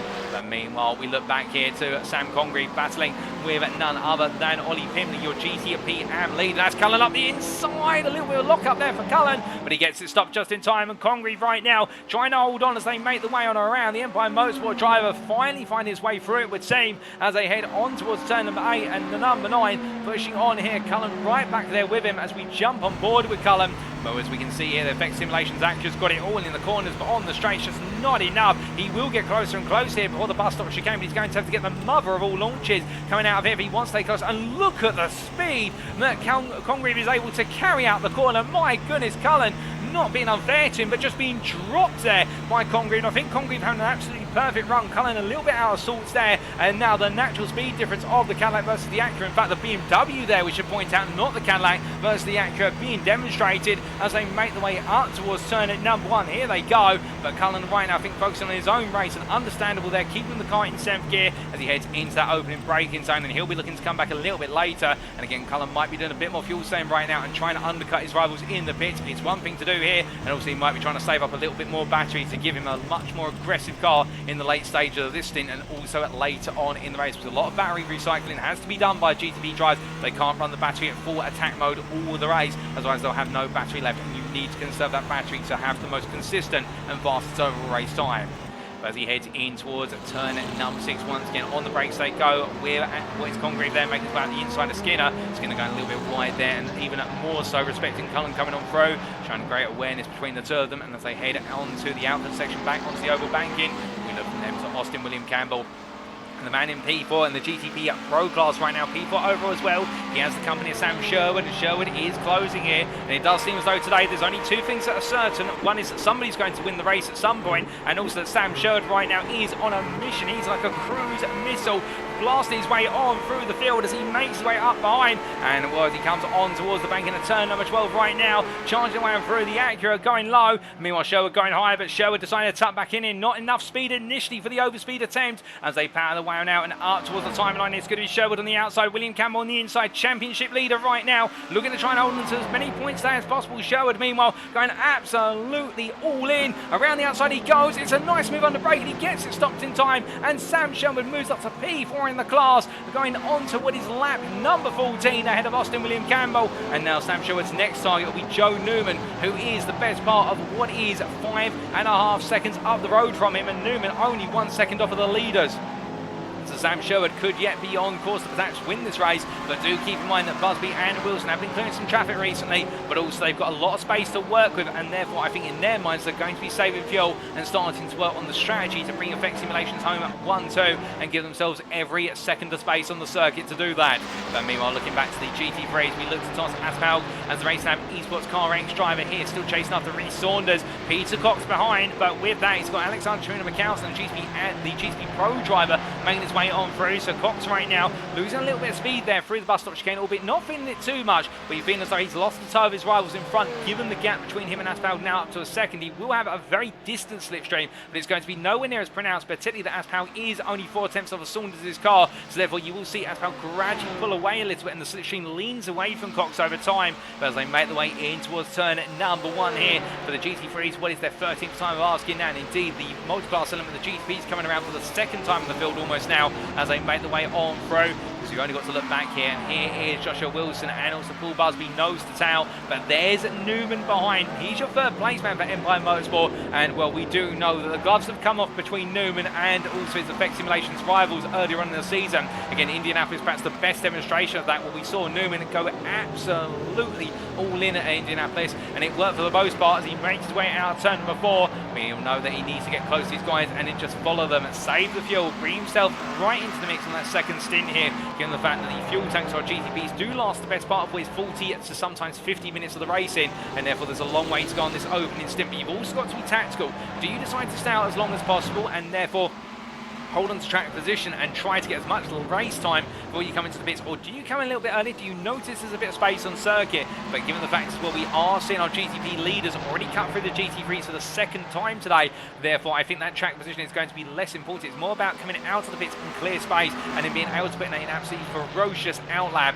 But here Newman very close to the back of Wilson. Wilson having difficulty getting on past. Here's GT3 at counterparts. He made his way out to turn number 7.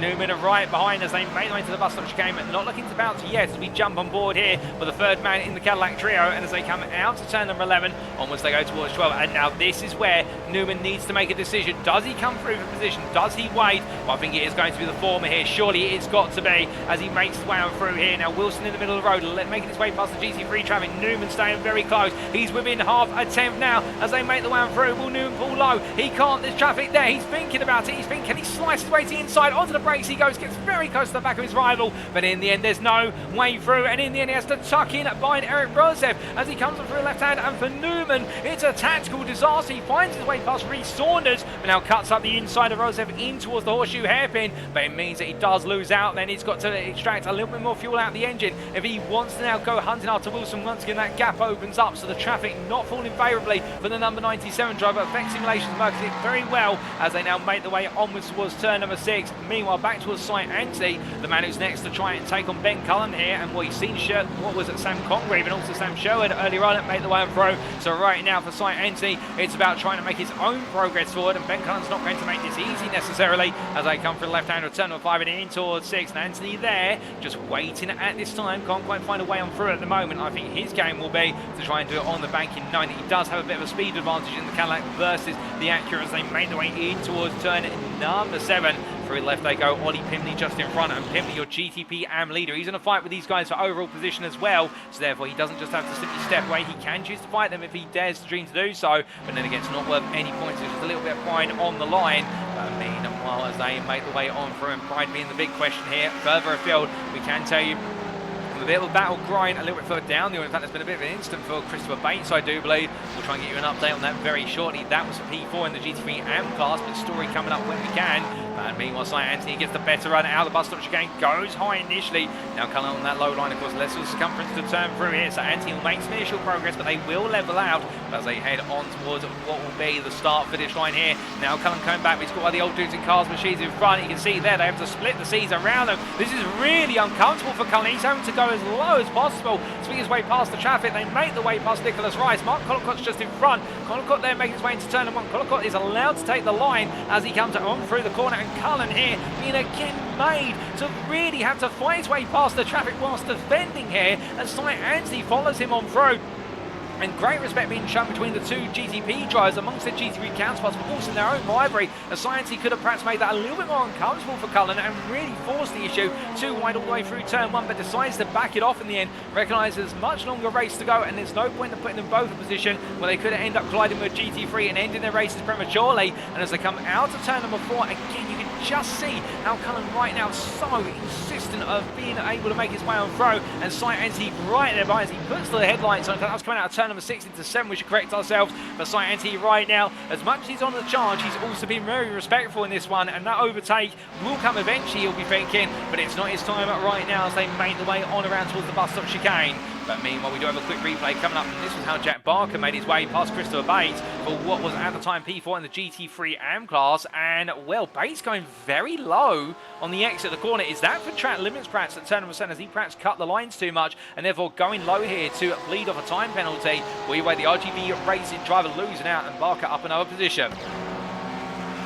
As they make the way on around here, Sight Anti right now return to your live pictures, still hunting after Cullen as they make the way towards the timeline. Here they come, and as they make the way in towards the braking zone, Cullen once again finds himself in familiar territory, going low, defending into one. Anti on the outside, he's trying to find a way around. He's going to commit all the way around the outside, but this is not the right time to do it, or is it? And he does get ahead, but now he's caught up behind Hekon Gustar as they head out of the corner. Cullen cuts his way back through turn number 3, and what a return move from Ben Cullen now. I thought Anti might have had it, but in the end Cullen saying no you haven't, and in fact look how Cullen's positioned himself out of the horseshoe hair, but he just simply puts himself right back in the opportune line, and in the inside Anthony losing out. And meanwhile they make the way past the 3 leads of the GT3s overall in the pro class, and it's like they were never near the GTPs. They've just simply sliced and diced their way through. But meanwhile, whilst this is going on, we look back to your leader here, Paul Busby. He's only got with 2.5 tenths to this man Wilson, and then behind his teammate, which Joe Newman, who is now encroaching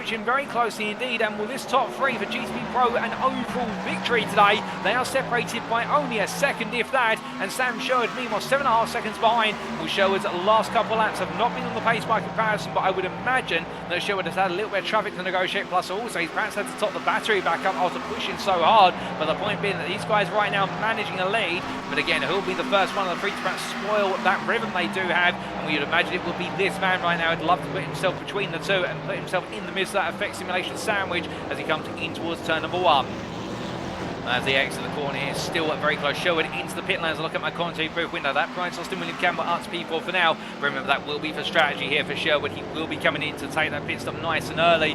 Meanwhile, we look to Sam Congreve up the inside here of always Ollie Pimley for P6 overall in the GTP category, and he gets it done there versus the GTP AM leader. And Pimley not fighting this too hard in the end. The Empire Motorsport driver able to make his way through. But meanwhile, looking back here to Reece Saunders. This is back to GT3 Pro, and it's the battle for P4 in the class. Saunders up the inside of Rosev, and Rosev not really fighting this too hard as he does have Thomas Aspal just behind there. And I think right now Racing Lab Esports trying to work a little bit more strategy here and trying to save fuel to get a major undercut in the works, but it does mean that Rosev now has dropped the best part of 6.5 seconds over the top 3, and that's why I think he wants the fight to be for the championship campaign, but that fight falling away very quickly indeed here. Saunders meanwhile just pushes on, and well, if you want a driver who's able to somehow save a huge amount of fuel in the car but also lap at the leader's pace, you're looking at him, the number 91 driver from Team Year 1. He has pulled off some absolutely strategic miracles in the past. We're not quite sure how he's able to do it, but he does find a way to do it. And right now the Ferrari driver here pushing forward, and could we see some surprises from him when he is in the pits? But speaking of drivers in the pits, we've just had Thomas Barjot make his way down pit lane. Here he comes for what will be his scheduled pit stop from P7, the GT3 AM class. We've also got Christopher Bates, who's currently parked up there in the RGB racing car. So he decided to come in a little bit early after that slight altercation coming out of turn number 7, which saw him let Jack Barker through. But meanwhile, as we look for the man who's stationary, back to Ben Cullen, the man who is staying static in that hunt for P7, the GTP Pro class, where he's been able to drop Sight Anti to 3 tenths for now, but Sight Anti still there and right with him as they make the way onto their next lap. As they charge away on around in towards turn number 1 here. Ronnie Pimley still in front and trying to also think about a way on past the GTP AM leader. Albeit I think Cullen will be grateful for a little bit of slipstream to enable him to have a little bit more speed in towards turn number 4. Onto the brakes they go. Cullen up the inside here, and Pimley not fighting. He doesn't want to be a part of it, knowing there's zero value in fighting this too hard at the moment, even in the team's championship, given the fact he is DY13 racing, the only driver for the team as well, and therefore he'll score points based on class finishing position. But into the braking zone for turn number 6, and will Cullen not able to get the run through the inside of Pimley there, so therefore Cullen has to fall back and tuck in. So this is a bit of a painful spot for Cullen to find himself in. And the fact he can't make his way past the Cadillac, and he can't break away from a Cadillac, and the Acura right now still being found to be wanting in the speed department as he comes on out to turn number 7.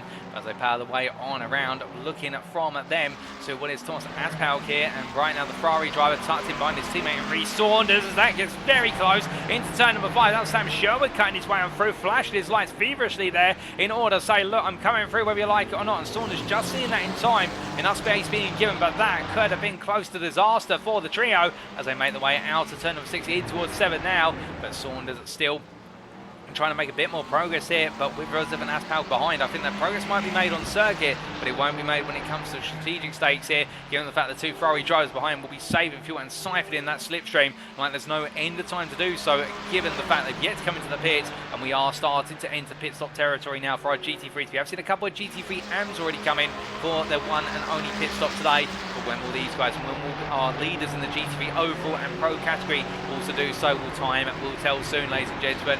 We look back to your leaders here, and here they are. Anders Meyer still leading as night begins to descend from the Daytona International Speedway, but as they make the way on around, I think we do have a bit of a free white starting to brew here. Saunders being passed on the high by what is there none other than Rosev. Meanwhile, Asphaug tucking in behind here. Well, who's going to be the one who comes out unfortunate and high here as they make the way up towards turn number 1? I think Saunders comes into the pits. He does indeed. He peels off, and as a result, the number 91 driver from the United Kingdom decides enough's enough. He's been fighting too much, and therefore now he wants to go for the undercut. It does mean that Rosev and Asphaug have been released to go on racing, but will they respond at the end of the next lap, or will they decide to carry on all the way to the fuel tank allows them, given the fact they will have likely done a bit more fuel saving compared to their rival? And right now that battle for what will be P4 well and truly on between the trio, or the final spots of the top 5, given our top 3 have already broken off into the distance as they head on through it. And meanwhile, we've also got Matt Edmondson into the pits. Up on the jacks is the car, likely a tyre or 2 being replaced there, whilst fuel's also going in, which is a part of the regulations that they can refuel and change the tyres on the cars simultaneously. But Edmondson there coming in from what was at the time P2 in the GT3 AM class. Meanwhile, Jack Barker goes on to take his highest spot on the circuit in the class for this point in the season. That's P2, albeit he does have to take a pit stop as of yet, so therefore staying out as long as he can in the Audi R8. A bit of a fuel guzzler from what I hear speaking to the Briton down the paddock, but that fuel definitely being made to last a long time. But meanwhile, as Nicholas Rice makes his way around, the Dirty Rice Racing driver has already pitted, and keeping in mind he is in the fight for what is the second place spot today, and he returns to P3. We believe he will come out ahead of Barker when Barker comes into the pits. This puts the Dirty Rice Racing driver back into P2 in the class, but is it enough to close down Mark Collicott? That is the question, and Collicott versus Rice is a 50-second gap right now, and well, Rice is pushing on as fast as he can. I think the Ferrari driver here is battling upstream, and will it escape him in terms of trying to bring Collicott to heel today? Or as he makes his way in towards turn number 6, he does have Darren Orkett up his inside. The Racing Forces right in the GTP Pro class, so he cuts on through there, and Rice gives the space. It will cost him a couple of attempts, but not too much in the long haul, so negotiating that well as he heads in towards turn number 7. But meanwhile, Rosev and Asphaug do come into the pits as per our prediction, but they would come in a lap after Saunders, so therefore as they make the way down towards their pit boxes, it means now Saunders will have it on the radio. Your rivals are pitting, you need to push, and here he goes. Saunders, he makes the way through the bus stop chicane, coming on through, 48 seconds down on your leaders of the class, in the GT3 Pro class, Moira and Joe Tartus. But the more important thing here for Saunders is the fact he wants that 4th place spot, and everything else after that, well, that is going to be a quandary he'll have to deal with then and there. But meanwhile, as they make the way on around, we've got a battle here between Ryan Davies and Sam Congreve that takes centre stage. They're fighting for P5 on circuit in GTP Pro, and it's going to be Davies going low, Congreve going high. Onto the brakes they go, Congreve around the outside here, and who's going to be leading? It's going to be Congreve, and Sam Congreve absolutely flies by in the battle of the BMWs, and that is Rosev and Aspal leaving the pit lane as they make the way on out, and as they do, it's Aspal ahead of Rosev now, but where's Saunders? And Saunders is further back, and Saunders' pit stop time was 1.2 seconds longer than the pair of them in front, and that has led to Saunders being undercut and also being muscled past there by Ben Cullen and Cy Anthony. Anthony almost locked it up into the side of Saunders, just about prevents that. I think there was a bit of rub between the two of them, but Cy Anthony just coming over, still chasing Ben Cullen down, and Reece Saunders has completely lost out in his pit stop here, falling a long way back, and now he's got to try and close up the gap. But the thing he'll be grateful for, we reckon, is the fact that now Aspal and Rosev are finding themselves being meddled with by the GTP, so therefore this will cause them to lose a little bit of the space they've gained, or at least the gap that was opened up by Cy Anthony looking on the inside of Saunders. But as they make the way on through there to run wide from Aspal, and therefore he's going to tuck in behind. Rosev takes the lead at this too, and meanwhile Saunders is only 1.8 seconds back. If he can get to him 1.5 seconds, he will be within the tow, and he'll start to gain a little by little. But as they make the way out along left-hander, meanwhile at the front of the field, it's still Busby, Wilson and Newman, your top three, and they are half a second between the three of them as they make the way on around and down into turn 1. On the brakes they go once again. We jump on board with Joe Newman. And as the Empire Motorsport driver puts the endurance lights on, or the night lights inside the car there, that's why you're getting that mauve effect coming off of some of the carbon fibre panelling on the interior, as he makes his way onto the brakes here in towards turn number 4. Well, right now, Newman staying as close as he can. He, I think, is going to glue himself to the strategy of the Effect Simulations drivers, and these three have not been apart from one another for the best part of the last 25 minutes of racing. It really has been a test right now of them all clearing the traffic together, and the thing for Newman, and also to Wilson for a lesser extent, is what Newman's got to do is when his rivals from Effect Simulations find their way past the GT3s, he's got to get through with them, or he's got to make the move the next time there's an opportunity to do so, because either they pull away or he has to use more fuel, more battery in order to be able to make that place up. But right now Newman absolutely glued to the rear of Wilson, and we can imagine Wilson and Busby trying to work together to make that Effect Simulations 1-2 occur. We talk about it a lot, but of course it's a big point of pride for any team out in the grid when you've got multiple drivers in with a chance of taking home podium spots, particularly that 1-2, which is a big statement to the field. As they make their way into the bus stop chicane, they've got one man who might find his way between them. He may even take the victory today. And as they chase their way on through, coming out towards Barjak, they're taking a tight line on the exit of the bus stop chicane. But Newman gets the best run of the three here as he looks high, trying to go around the outside, bringing the car on through here. All the battery being deployed now as they make the way onto the flat before the pit lane entry. Will we see anybody peel into the pits? Well, here they come, ladies and gents, with full throttle all the way through, upwards of 198 miles an hour as they charge into turn number 1. But will it be Newman who finds his way past Wilson? He's going to go for it all the way around the outside, uses the runoff area there, but has to cut it back. He can't quite find it, but Wilson sees it coming, and as they make the way on through, well, Newman flashing his lights out, I think trying to get into his rival's head, but Wilson not having any of it. It's a strong defense from Wilson. Who can blame him? He wants that P2 just as much as Newman does, but Newman right now throwing everything at this as they make the way in towards turn number 6 on the charge here. More traffic coming up shortly, as you can see on the circuit map at the top right corner of your screen. So Newman's trying to pounce now. He's got to pounce soon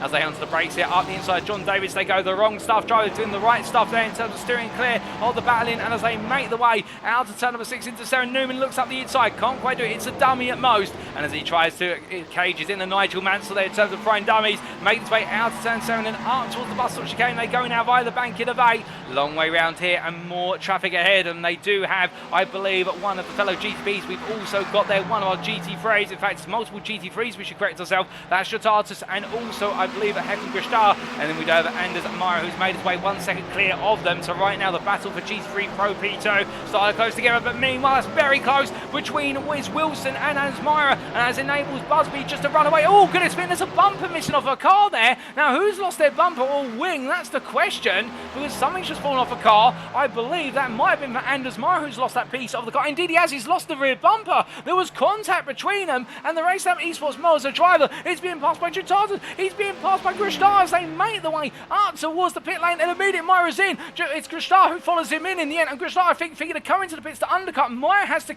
respond immediately with the damage on the car because he was losing speed on the straight. Jutatas goes on. This is absolute drama in the battle for the GT3 Pro win. In the fact, Anders Myra will have the fast repair, so it's going to neutralise the damage he's picked up. But the thing is, this man right now, he may be able to leapfrog his two rivals, and if he comes out 2 seconds clear, he will then give it everything he can in order to steer clear for the remainder of the race. The Tartus might now, through something out of his control entirely, may have just taken the lead of the GT3 Pro race by the time they come to the end of the pit stops. But we'll have to wait to see as Mio, Anders Myra and Gristar make the way out of the pits. And it is the Race Lab Esports motor driver ahead of his fellow countrymen as they're both from Norway, and as they make their way out of the pit lane. Well, right now the number 20 BMW is still ahead of the Ferrari, and well, this BMW very strong in the straights, but I do wonder here whether he's perhaps had to undersell the fuel in the car in order to be able to hold on to this track position. As they make their way in towards turn number 4, that is going to be Rob Armstrong up the inside there. Your GTP and P4 driver making his way on through in a difficult race for Armstrong. He's currently the last of the running GTPs, I do believe. So therefore Armstrong just pushing on and in it to win it, as they say. But as they make their way in towards turn number 5, you can see a little bit further back that Sam Sherwood flashes his lights saying, I'm coming through, get ready for it. Well, they'll all be ready for him, there's no doubt about it. As meanwhile Gustar, they're giving the space for Sherwood to cut his way through, and now Mara will have to do the same as they make their way up towards turn number 7. And there goes Sherwood immediately on the short sprint up towards the next braking zone. But meanwhile, Jatata heads on around the bank in there of turn, what is, I do believe, turn number 12, and up towards the pit lane entry. Does he peel off this time? That's the big question. Does the Over Limit Racing driver immediately respond? He does. He drops the yellow line as we get our words correct, and as he comes on into the pit lane, past the yellow cones there for the pit limiter line, down pit lane he goes. And could this be enough for Jatatas? Could this be the win that rockets his championship campaign to guarantee that all he needs to do is finish next week to take that championship crown? Well, we'll see here as the car goes into the pits. Does it go up on the jacks for fuel? It doesn't look like it right now. Only fuel may be going in. Well, it goes up on the jacks for tyres, we should say. Meanwhile, a bit further back, Aspal and Roz are still together with Reece Saunders now in a second, so Saunders will come back into this battle. But the big question is, Anders Mara breaking away from Gustar to a degree. 1 second between the two of them almost. Meanwhile, Jatatas has just left his pit box and is making his way on out. Where is Jatatas? Here he comes. He's already going towards the limiter line here as he makes his way through the inside of turn number 1. But Mara's not too far behind, and we look to the blimp camera, and there is Anders Mara. You can see him making his way through the turn 1 apex right now. Jatatas yet to get to the limiter line. There it is, and Jatatas is going to lose P1. He's going to lose P2, and as they come on through, they're back together all over again, and Jatatas at the back of the trio. It's a slow pit stop as they make the way for the horseshoe hairpin, and it is Anders Mara who leads this race with 18 minutes to go in the GT3 Pro and overall category, and Jatatas right now tucked in behind. And would you believe it, what we could have thought was a tactical advantage has gone to be a strategic surprise, and not a good one for the Lithuanian as he comes in towards turn number 6. But has he put a bit more fuel in the car? We're checking our stationary pit times at the moment. Jatatas had the fastest pit stop of the trio, so something has gone wrong somewhere, whether it's the in-lap just wasn't fast enough, alternatively it was a slow run to the pit box and on the exit. Well, either way it puts him right back into the fight. But meanwhile, well, we shouldn't forget about this man who's having a very quiet GT3 AM lead race right now, 15 seconds clear after his pit stop. Nicholas Rice not close enough. It's Mark Collicott, as we do see Tom from DCW Racing cheering on the number 5 driver. And right now, Mark Collicott on course to essentially going into the season finale, knowing that all he needs to do is finish the race to become your GT3 AM champion. Such is the score right now as he makes his way on through. The Britain may even wrap it up today, but we're not going to confirm that. We'll confirm that at the start of next week's broadcast if he has wrapped things up, or I do get a whisper in my ear of the provisional results say he has wrapped things up, as he makes his way out to turn number 8 and on towards the bus stop chicane. This man right now fully in control. 15.4 seconds is the gap between him and Nicholas Rice, and right now the only thing stopping Mark Collicott from victory today is misfortune or a lack of fuel in the car, as he makes his way out to turn number 11 on towards 12. Meanwhile, we do look from him back to your leaders, and this is Paul Busby with Wilson behind. Keeping in mind that we have seen a pit stop for Joe Newman. He decided to come in early compared to the two of them in order to try and put himself out of sequence. And Busby and Wilson right now will know they've got to go. They've got to push everything here, because if Newman gets back in amongst them, it is going to be pandemonium, which we would love to see, understandably, for the remaining time of this race. But as they head on to what is lap number 29 of racing here, Busby right now still holding on as he makes way into turn number 1, finds a little bit of GT3 traffic in front of him. That's not going to mind it too much. Wilson at the same there as we are. Castle Rotten leaves the steering slightly open through the turn 1 hairpin. Coming in towards turn number 4 they go. Sam Congreve into the pit lane. Meanwhile, the Empire Motorsport driver coming on down towards the pit box, and as he does so, he's going to release some place. He's got Darren Norquette coming in just behind him. Norquette for Racing Forces, who's had a lot of misfortune this race, has found his way back up to P7. Will be drop down the order once the pit stop is done, but the target is to finish inside the top 10, and he is potentially on course to do that given his relative run of fortune thus far. But meanwhile, as he makes his way towards the pit box, we look from them back to what is Simon Hartley.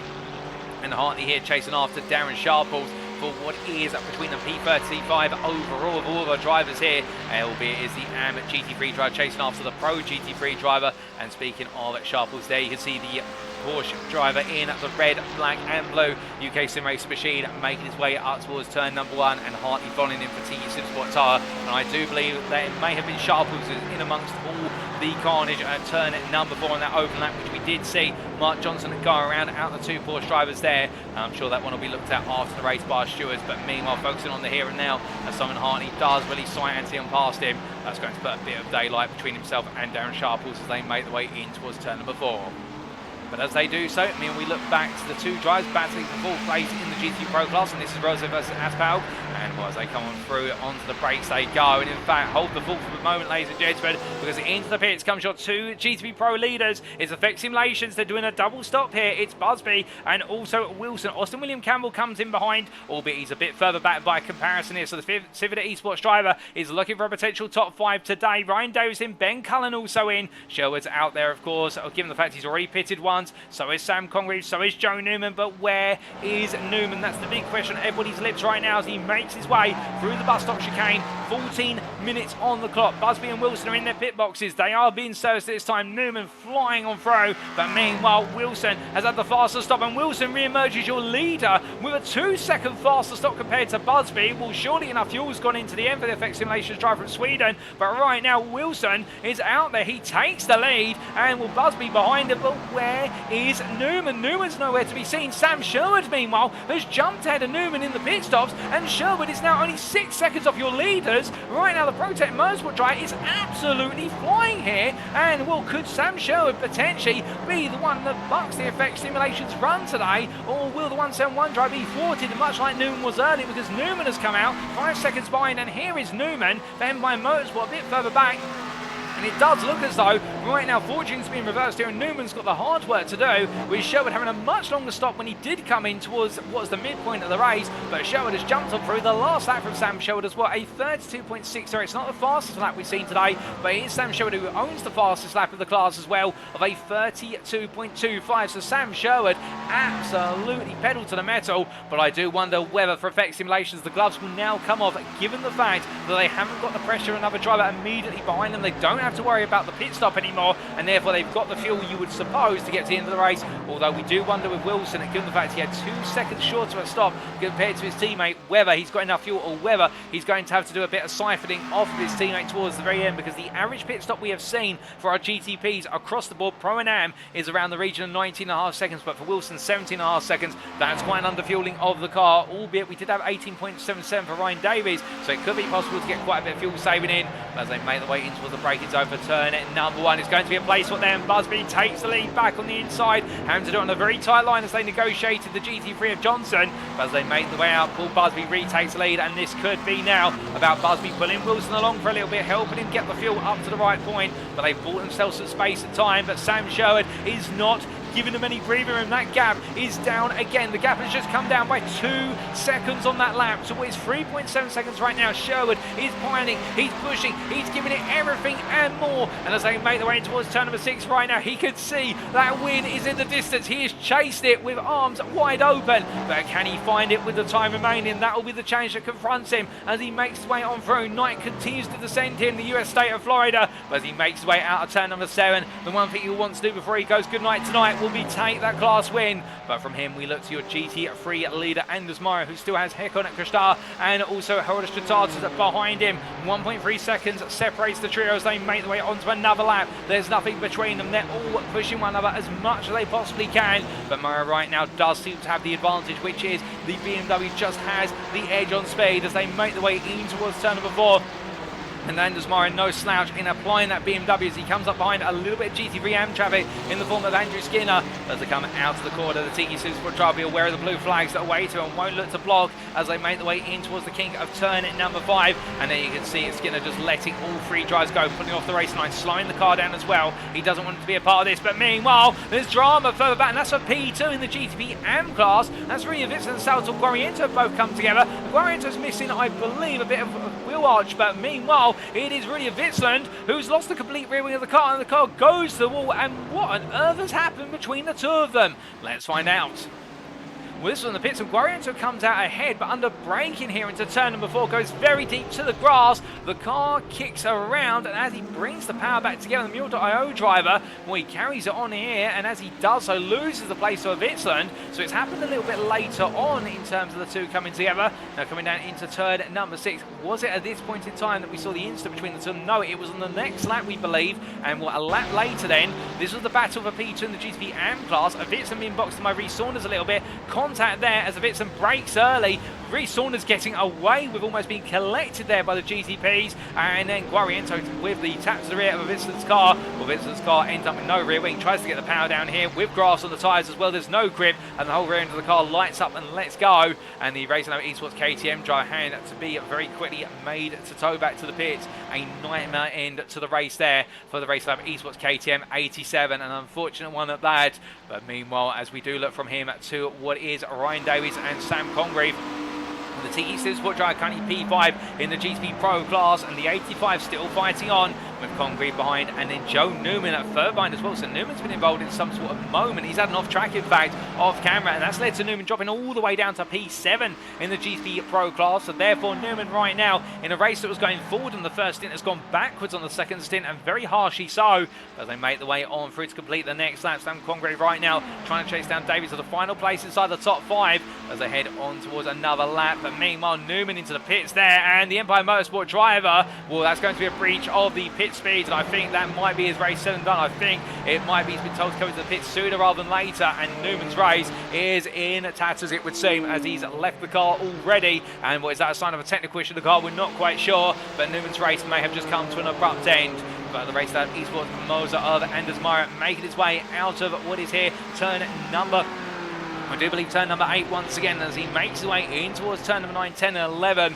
Augustin Chatartas following him on through and making the way through the left, right, and they go again into the left hand of turn number 11. But as they exit right now, the Norwegian driver here, 6/10 between him and Augustin. Chatartas a bit further behind, and it does seem as though right now it's becoming more and more a question of who will finish P2 behind the BMW rather than the fight for the lead. Presuming that Myro's still got enough fuel in the car to get to the end. He did have the shorter fuel stop of the trio, so therefore you would imagine that if the BMW drivers had that shorter fuel stop, he was able to save the fuel on the opening lap. But then again, could we see some surprises? Well, meanwhile, speaking of surprises, here is one that we're not surprised at, perhaps, and as Busby and Wilson still nose this out together as they make the way onto lap number 34, the Effect Simulations driver 1-2 as they head in towards that braking zone. They have got a 3.1 second gap to Sam Sherwood. Sherwood still beckoning, pacing his way on through, taking another 4 attempts out of them on that previous lap. So Sam Sherwood is here to stay. He's here to potentially win, but has he got enough in the tank? Has he got enough time to be able to get this done? And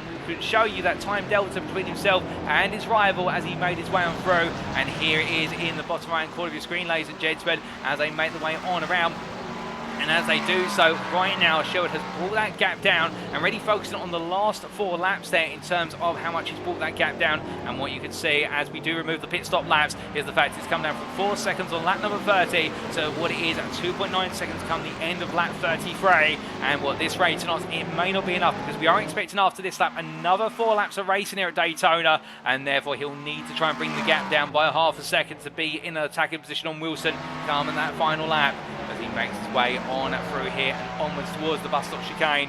Well, we do bring you about the battle box there in the bottom right corner of your screen, and we do look from these guys to a bit further down the field to James Conley, who in a very heavily wounded Ferrari right now is being caught up to by Anders Meyer, but in return, as he falls a lap down versus the GT3 overall leader, he's trying to chase after Simon Hartley for P9 in the GT3 AM class. And meanwhile, whilst all this is going on, one man who we haven't really talked about recently, and will some of you put your bets on him to potentially take the GT3 AM win today, Matt Edmondson. He's still running P3 in the GT3 AM class, and he's on course for a return to the podium. And how is that, ladies and gentlemen, a return of fortune? The UK Sim Racing Hill driver, it's been a long time since we've seen him contest in the podium. In fact, it's been the best part of 6 rounds since we've seen that happen. But right now, the 176 driver pushing on here, and well, this will be a podium that will be very welcome and galvanise his championship campaign going into that season finale as he makes his way up towards the bus stop chicane. But as he does so, onto the brakes here, coming in towards the left-hander. Well, right now, Mark Johnson just in front, and well, he'll be looking to pick his way on past the fellow UK Sim Racing driver there, albeit blue flags we wave it to Johnson. But coming on out, we look from him back to what will be Aldous Chatartas here, and we're tucked in behind Hekon Krishtar, and as they make the way on through turn number 6, well, they do have a couple of GT3 AMs behind them where they've recently lapped. They've got a couple more to lap in front of them as well. You can see Mara continue to inch that gap open. The gap now 1.4 seconds between them, so therefore it does seem as though Mara feeling confident they can just manage the gap and force Jatatus and Krishtar to fight one another for the final 2 spots on that podium.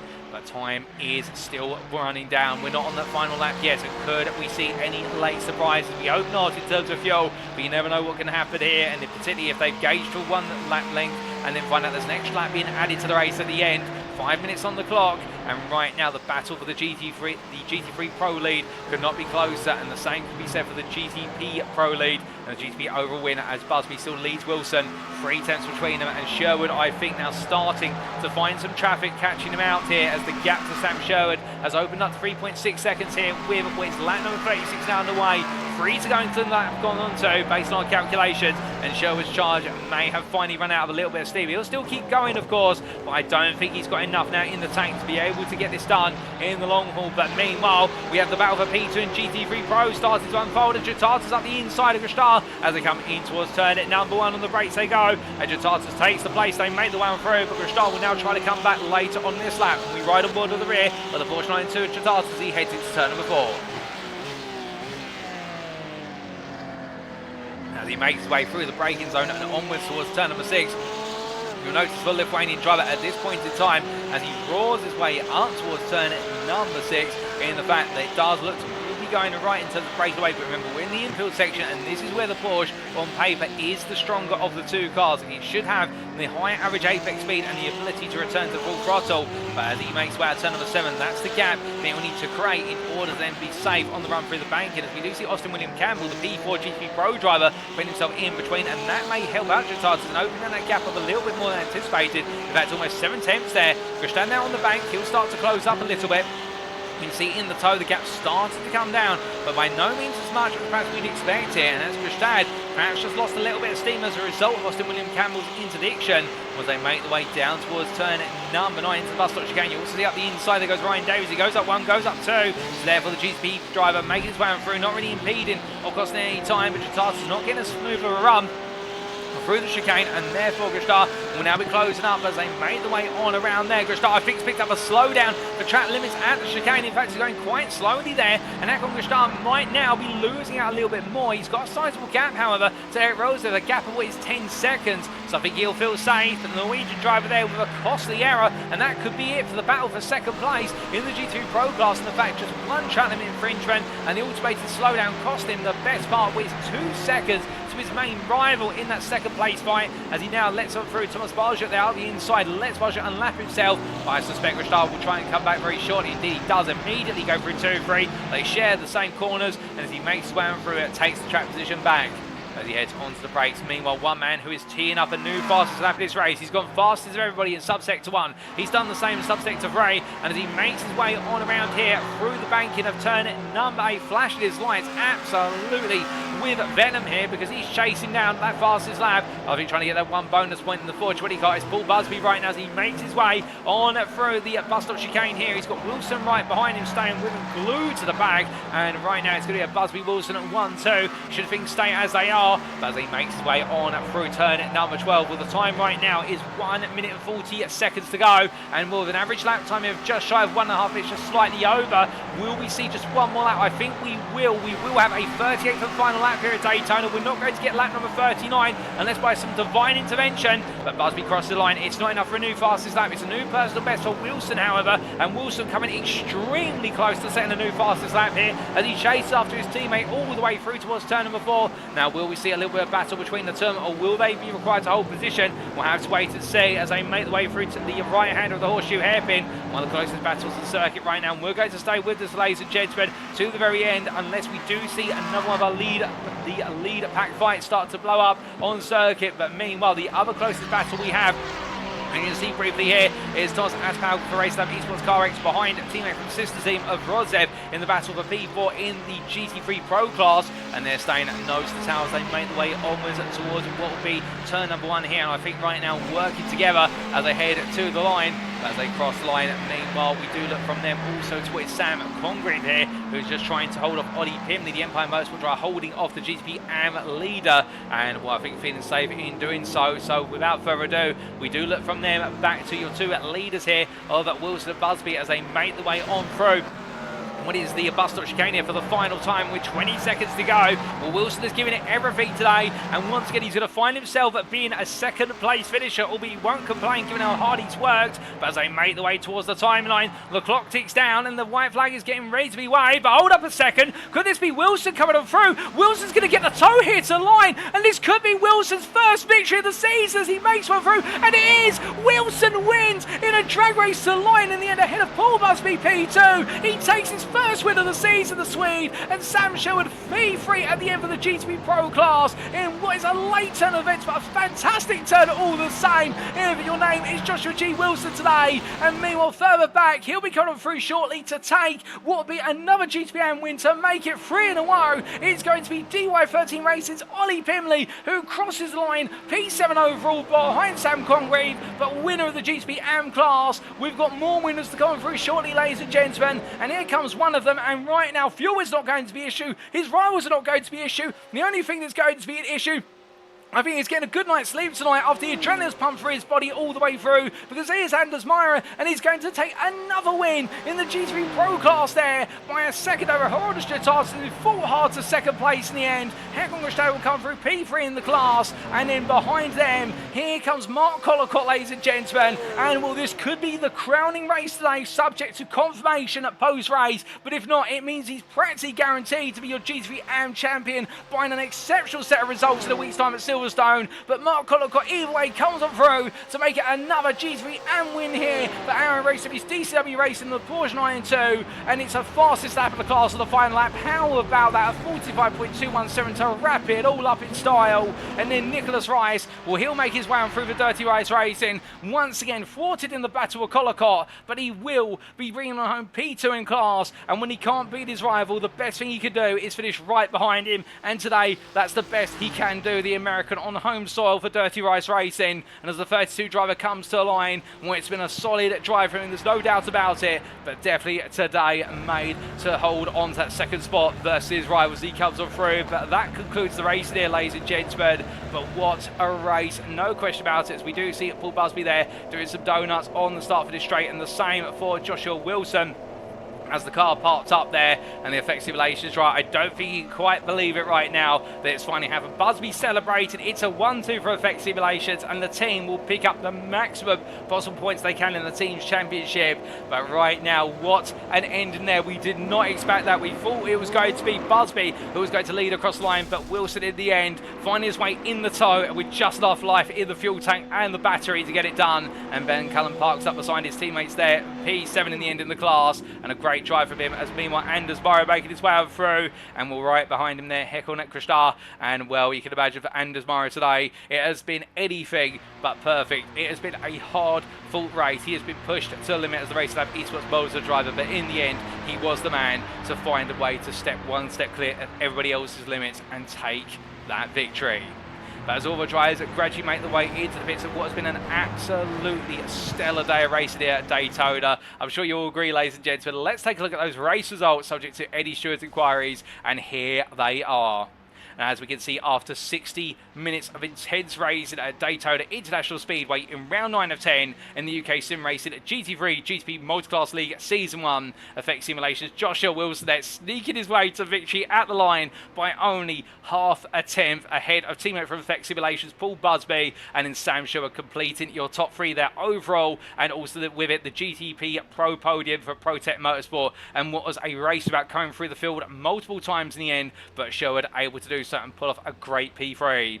Austin William Campbell, P4, the Symphony Esports Championship leader for the GTP Pro class, knowing that a dent has been put into his championship lead, but it's still all to play for in the season finale at Silverstone. Head of Ryan Davies, P5.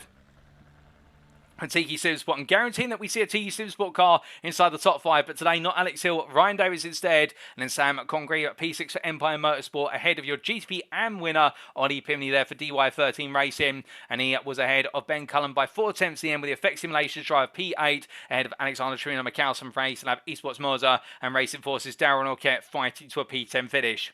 Salvatore Guariento after that unfortunate incident between himself and Rudy Avitsanen taking second place in the GTP AM class and P11 at best the rest, ahead of Rob Armstrong, the first driver to finish a lap down for UK Sim Racing Bell overall. And then that brings us on very nicely to your overall finishing positions for your GT3s, and there you can see P13 overall and your winner of the GT3s overall in the GT3 Pro class, Anders Meyer for Racing Lab Esports Mode, of the GT3s finishing 4 laps down on the GTPs. Behind him, Harold Stratatis for Over Limit Racing, once again fighting on through to a P2, head of Hekon Kristar, and we can see there the Indian Motorsport driver rounding off the GT3 Pro and overall podium.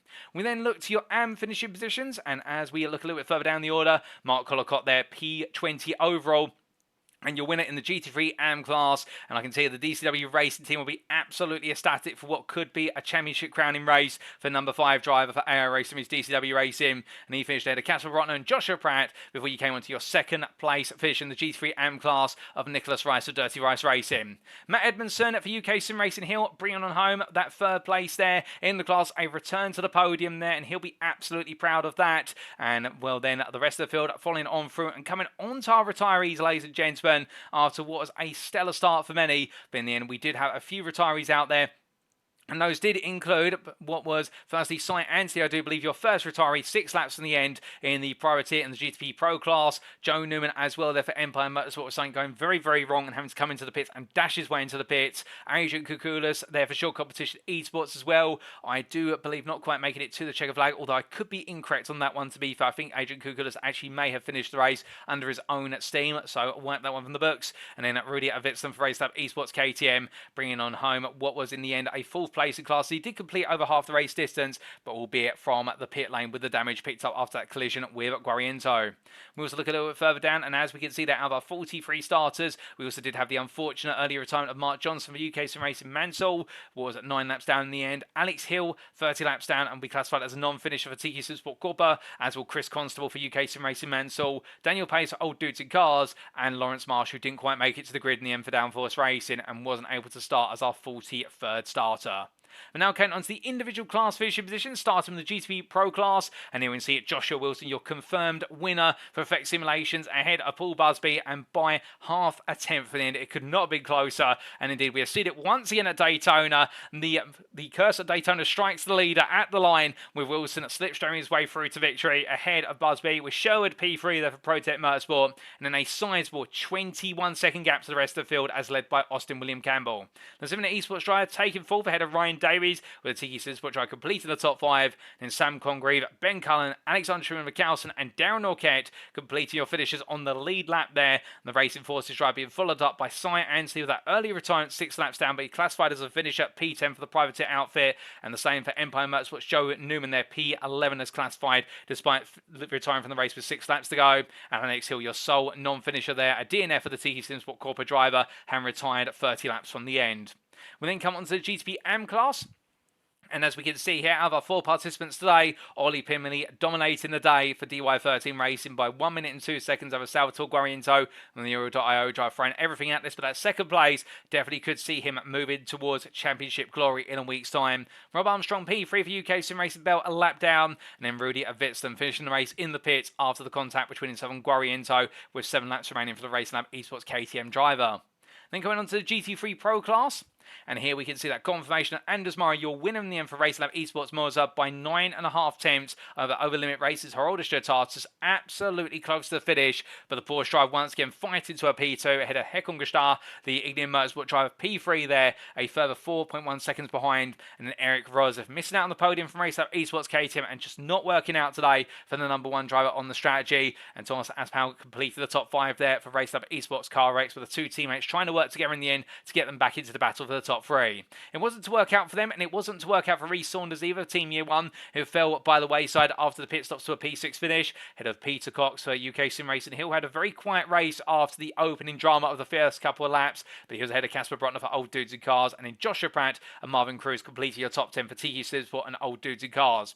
Speaking of Marvin Cruz, he was the first driver to finish a lap down in the class, as was Darren Sharples for UK Sim Racing Mansell, best for SP11, and then 2 laps down Adrian Kukulis for Short Competition Esports. He will be classified as a finisher, and I do believe he finished the race on circuit under the checker flag. But then we did have the retirements of UK Sim Racing Mansell's Chris Constable and Daniel Pace for Old Dudes in Cars, and they will be classified as non-finishers. We then come on to last but not least the GT3 AM class. And here we can see Mark Collicott taking your win in the end by 31.1 seconds for Arrow Racing. His DCW Racing really just able to steer clear of the field today, but Dirty Rice Racing staying with him to finish on the same lap as the championship leader. And the 32 driver there finishing a lap up on Matt Edmonds in the end, with the UK Sim Racing Hill driver making his return to the podium, ahead of Stein Arsani and Jack Barker. Behind the privateer, the RGB Racing driver Christopher Bates, with John Davies the wrong stuff there, P7, and then was James Connolly, Thomas Barshuk, and Simon Hartley completing your top 10, with the TQ Simsport Tower drive being followed up by Andy Skinner for TQ Simsport. And then 5 laps down, Mark Johnson for UK Sim Racing Mansell. He'll be classified as a finisher, but meanwhile for Downforce Racing's Lawrence Marsh, not able to make it to the grid due to technical issues, and therefore a non-starter, but listed as P13. That concludes our run through the standings, ladies and gentlemen, and what a race it has been today at Daytona. And indeed, if you've enjoyed the race today, do let us know in the Twitch chat. And if you want to stay up to date with all the latest broadcasts available at UK Sim Racing, well, the first thing we recommend you do is that you do follow us on twitch.tv/UK Sim Racing, so that way you've always got those live broadcasts in your feed, and they do come to you on a weekly basis. But if you have enjoyed the racing and you're perhaps wondering how you can support UK Sim Racing outside of following or subscribing to our Twitch channel, did you know there's a quick way to do so via our affiliates? For UK Sim Racing is affiliated with multiple sim racing and real-world motorsport companies, which do include Swillow Meadow Sim Racing Coaching, Race Anywhere, and also SimLab. And if you head to our website, that's uksimracing.co.uk today, well, there is a page where you can go to our Discord, and that will appear on 3, 2, 1, and there it is. And that page is right on here. This is the home page, and you'll notice there's a link to our Discord right at the top. And if you do click on that, well, what benefit is going to give you to join our Discord? Well, firstly, if you ever want to be on the grid for any of our races, what is UK Sim Racing, whether it's a one-off event or alternatively a full championship season, it's a mandatory requirement, so that way you can attend the pre-race driver briefings. But on top of that, and perhaps more relevant to today, is the fact that our affiliates provide a number of discount codes which are only available on the official UK Sim Racing Discord. So using one of those as part of your purchase, it puts you in pole position to receive a discount, which is a win for you, but it's also a win for the community. Indeed, as a team here at the community, we're all winners, because every penny and pound made from an affiliate purchase, well, that kickback is put straight into our series in order to fund future series at UK Sim Racing, including the continuation of our GT3 League, our Porsche Cup, and also our Multiclass Leagues, and plenty more we have planned for UK Sim Racing going into 2024. So do remember, a little purchase can go a long way in supporting UK Sim Racing. But right now, we are going to take a breather, ladies and gentlemen, and we'll be back in approximately 10 to 12 minutes time for our post-round interviews. Don't go anywhere. We'll see you very shortly for those interviews.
Alrighty, ladies and gentlemen, without further ado, we are back for our post-round interviews with our volunteer drivers. And today, we've got 3 drivers who volunteered their time. Firstly, our 1-2 finishers in the GTP Pro class, and we're going to have a double interview of them very shortly for Effect Simulations. It's Joshua Wilson, a first-time winner in the class this season, and teammate Paul Busby, who finished second right at the end. And then straight after them, we're going to be hearing from Matt Edmondson, the UK Sim Racing Hill GT3 AM driver who's found his way back to the podium after some time, but it's great to see him back there. But without further ado, it gives me the great pleasure, ladies and gentlemen, to have joining me in the interview room now none other than Joshua Wilson and also Paul Busby. And as they both make their way into the interview room, good evening to you, gents.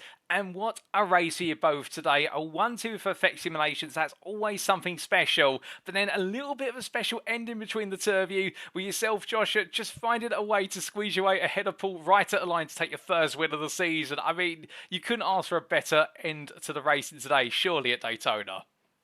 Yeah, no, it was pretty spicy ending there with a bust up on the traffic and Sam coming up from behind. And I think we ruined the GT3's race as well because he had to do an extra lap. Oh, goodness me. And from your perspective, Paul, of course, leading a good portion of the race, it looked tough out there. Yeah, it was. The traffic was interesting. A lot of GT3s out there. There was like 28 GT3s on track, so you had to kind of pick your moments. And some were trying to dive out your way. Some of them were like horses getting spooked across the road, kind of thing. But all in all, it was pretty good. Kept it clean, and yeah, managed to drag Joshua along to his victory, and hopefully somewhere near the championship lead for the last round. Oh, goodness. And coming back to yourself, Josh, of course, it's been some time coming this win, and we've seen it time and time again, starting with qualifying and second place in qualifying today, and for some time being the pole sitter, only to have Paul steal it away from you on his final flying lap. I mean, surely you must have looked at it and thought, okay, I don't need Paul to win this race, but at the same time, I'd like to get pole position at least once. Yeah, pole would have been really nice, but I messed it up. I kept having other cars that I kept catching during the quali, even though I left like an 8 or 10 second gap. I kept catching on the infield, so I had a really bad quali. I only really got away with it because one of the guys I caught ended up giving me a slip for about half of the oval, so it kind of worked out. And then when I pitted and went back out again, I just kept catching cars at bad places and really had a bad quali. So if anything, I was really glad to even have the second. Well, a second place for yourself, and then for yourself, Paul, pole position by 2 attempts. I mean, it looked close out there, but you gave it everything on that final lap, explored every part of the track as well on the way to setting that pole time. Yeah, I was really happy with it, to be honest. I've not done much in the GTP around here, so I was coming into this kind of just hoping to do the best I could, really. To slap it on pole, I was really quite happy with, to be honest. She's quite twitchy around here where it's such a low wing track, really kind of trimmed out the car. Managed to keep it all together and yeah, managed to slap it on pole. I was quite happy with it, to be honest.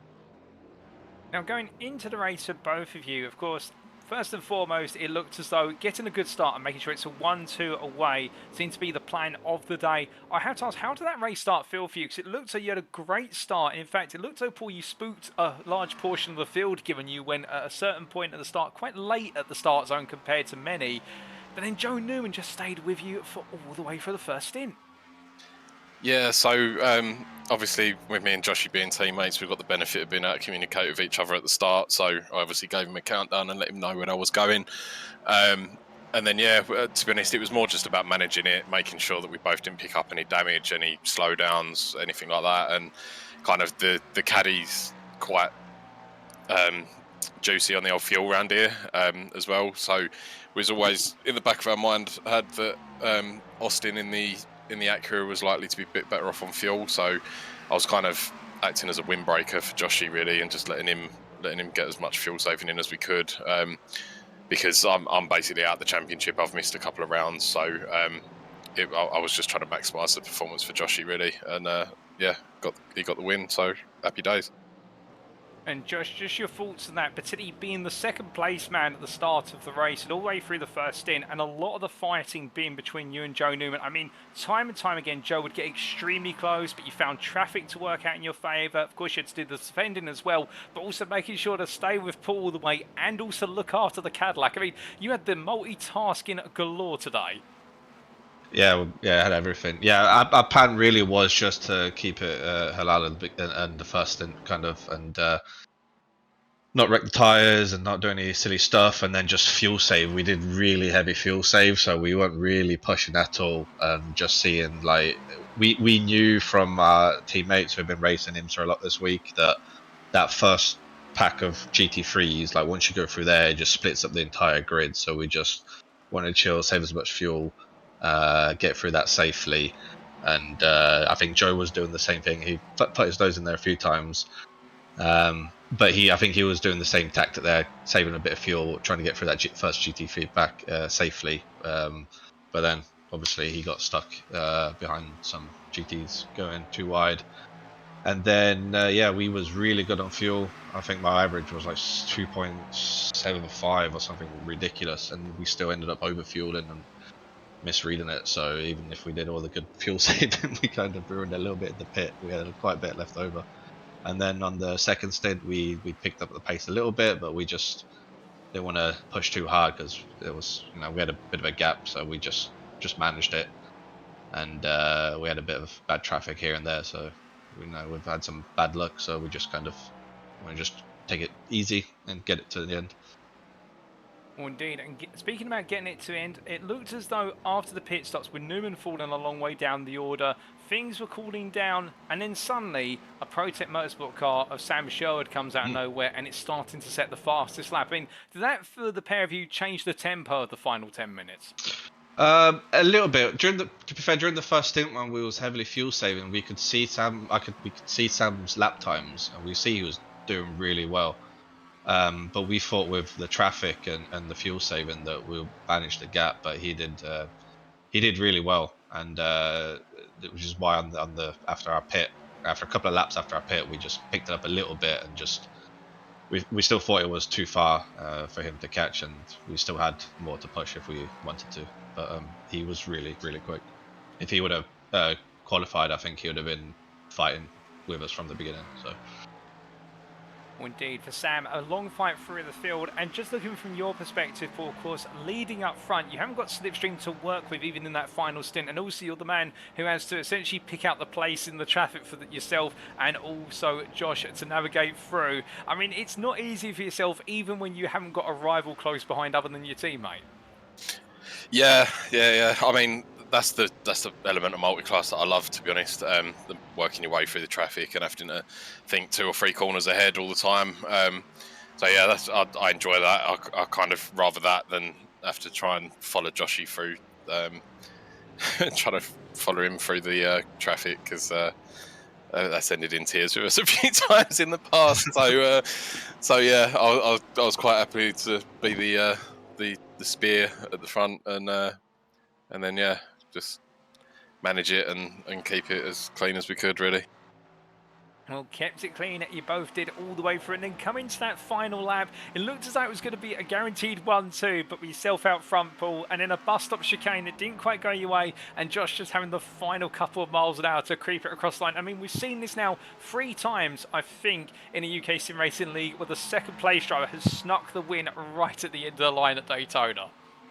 So we feel quite bad because obviously like we've seen the clips and stuff, and obviously you was very excited and stuff, but we've got to come clean with you. This was planned. It was team orders, I'm afraid. I'm out the championship, so I let Joshy go. I lifted going into the line and let him take it. We tried to keep it as close as we could for the photo finish kind of thing, but yeah, it was a little bit more scripted than than it might have looked on the TV.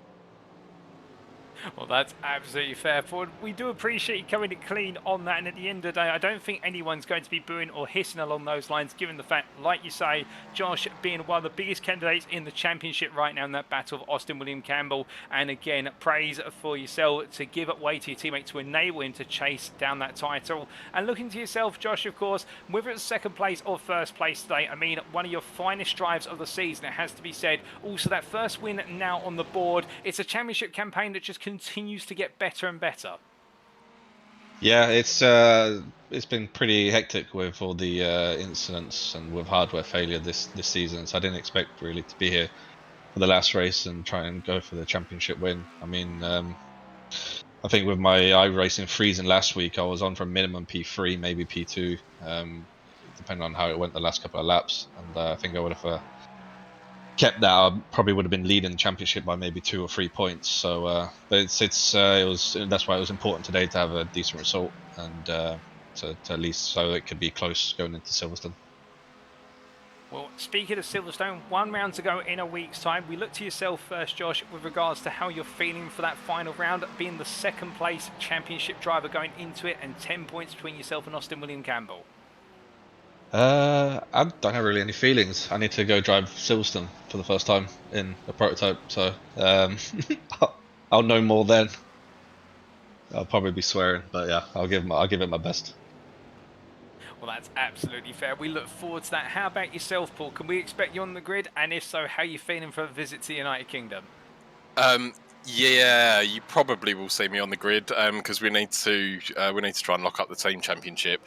But I am doing the Brit Car 24-hour that weekend as well, so I'll be doing 24 hours of Silverstone in a GT3 from midday till midday Sunday. So I might be pretty written off by the time Sunday comes, and then having to learn it in the GTP quickly. But yeah, I'll give it my best, and hopefully Joshy can win the title and we can win the team championship, and it'd be a great outing for Effect Simulations. Oh, and just a quick word on that team's championship. You're currently leading provisionally by 14 points over Symphony Esports. I mean, it's been back and forth between the pair of you as teams, and you've also got RaceLab Esports KTM just only 4 points further behind. It's anybody's game right now, but it sounds like you're confident you can secure it. Hopefully, yeah. I mean, obviously, it's all coming down to the wire. It's very competitive, so hopefully we can nick it and take the kind of inaugural title. It'll be a nice result for us all, really. Well, that's absolutely brilliant to hear. We're looking forward to seeing it. You both indeed, Ben and the rest of the wider team on the grid in a week's time. But just before we do let you go, appreciate your time's always valuable, and it's great to have you here, gents. We'll start with yourself, Josh. Is there anybody you'd like to give a shout out or a thank you to live on the broadcast today? Yeah, shout out to my dad for moving me back to Sweden when I was 15, and shout out to effectsimulations.com. And yourself, Paul? Sorry, Josh, he's got me with that one. Just a shout out to Tim, to Andy, to Ben, to all the guys at Effect Simulations, really.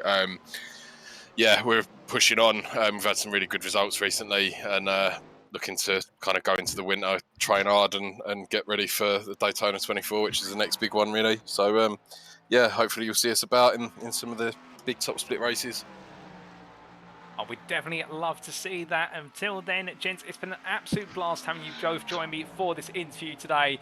Thank you very much for your time, and well done on the 1-2 for Effect Simulations. And for yourself in particular, Josh, well done on your first win of the season and putting yourself in the best spot to go into that championship finale. And to yourself, Paul, for the second place spot, a phenomenal pole lap and giving it all for the team. We can't wait to see you both at Silverstone, but until then, have a fantastic week ahead. Cheers, Paul. Great broadcast as always. Thanks, mate. Cheers, mate. So here and there from both Joshua G. Wilson and Paul Busby, the two GTP Pro drivers from Effect Simulations today. A 1-2 for the team with Joshua ahead of Paul. And, well, whilst they admitted there absolutely openly that it was a swap in the end, team orders to enable Josh to have the best possible chance to go into that season finale to take the win on the GTP Pro Championship off of rival Austin William Campbell. It's always good. And to hear that whilst the team are battling hard, at the same time as well, they've got each and every championship in mind. And, well, at the same time, what a race we've had for them in the fact it was not easy today. And hearing their perspective where it was qualifying, where they locked out the 1-2, with Joshua delivering that phenomenal provisional pole lap, only for Paul to go even faster by 2 attempts. But then into the race, where when they had a great start, which caught out the majority of the field, the one guy they couldn't shake was Joe Newman. And also Sam Sherwood coming rocketing through the field twice, once from the back of the field and then from down towards the bottom end of the top 10 to find his way into P3 at the end. They had no breathing room for all the way through. They kept calm, they kept collected. Paul did the work at the front of the field, being the ball to charge his way through the GT3 traffic, but do it safely and bring Josh with him. And Josh in return stayed with his teammate, and in the end, whilst many tried to stay with them and latch on, there were only 2 drivers in the end who would run away to victory, and it would be Joshua Wilson at the line ahead of Paul Busby. And it does mean that Effect Simulations are your leaders going into the Teams Championship finale at Silverstone, and it's Joshua Wilson who is the challenger in second place going into that battle for GTP Pro Glory versus Austin William Campbell. They've set themselves up as best they can, but will it all play out the way they want it to in a week's time? Only time will tell, ladies and gentlemen.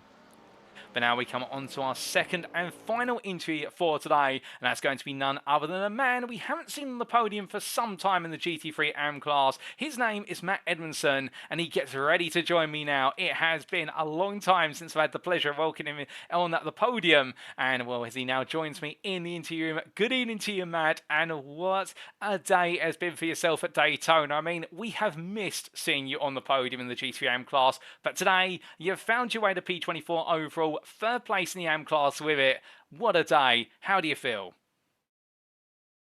Mixed, to be honest. Like, it's good to be back P3, but it was a bit of a mixed bag in the race. There was an early incident between myself and Mark Johnson that really could have shouldn't have happened. I've apologised to Mark. And really it could have been a good fight between the pair of us and James, but we got there in the end. It could have been P2, but we'll get into that a bit later on. So I'm sorry to hear about a bit of the incident between yourself and Mark Johnson. We did take a look back and wondered exactly what triggered off the domino effect. There were multiple drivers, but we'll come back to that very shortly. Let's start off with a positive, and that was qualifying. P4 on the grid, P30 overall, only a slight portion off of your teammate Mark in terms of qualifying, and another strong day for yourself in the Ferrari 296.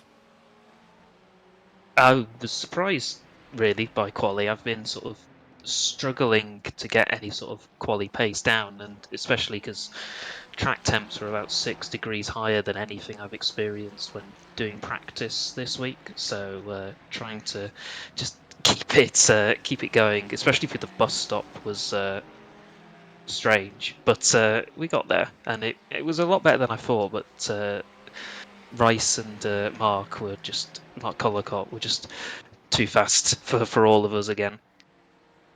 It does seem to be a bit of a recurring theme that Nicholas Rice and Mark Collicott are the two who are fighting for pole, and then it's everybody else who's fighting for the rest of the places, like you say. But still, with the margins being so close in the GT3 AM class to qualify on what is that second row, I have to ask, what have you found over the course of, say, the last couple of rounds that have enabled you to keep qualifying either just outside the top 5 or within it? Because we've seen you constantly pushing your way towards P5 at the higher end qualifying, but it's not easy given it's normally a tenth or two between 3 or 4 drivers.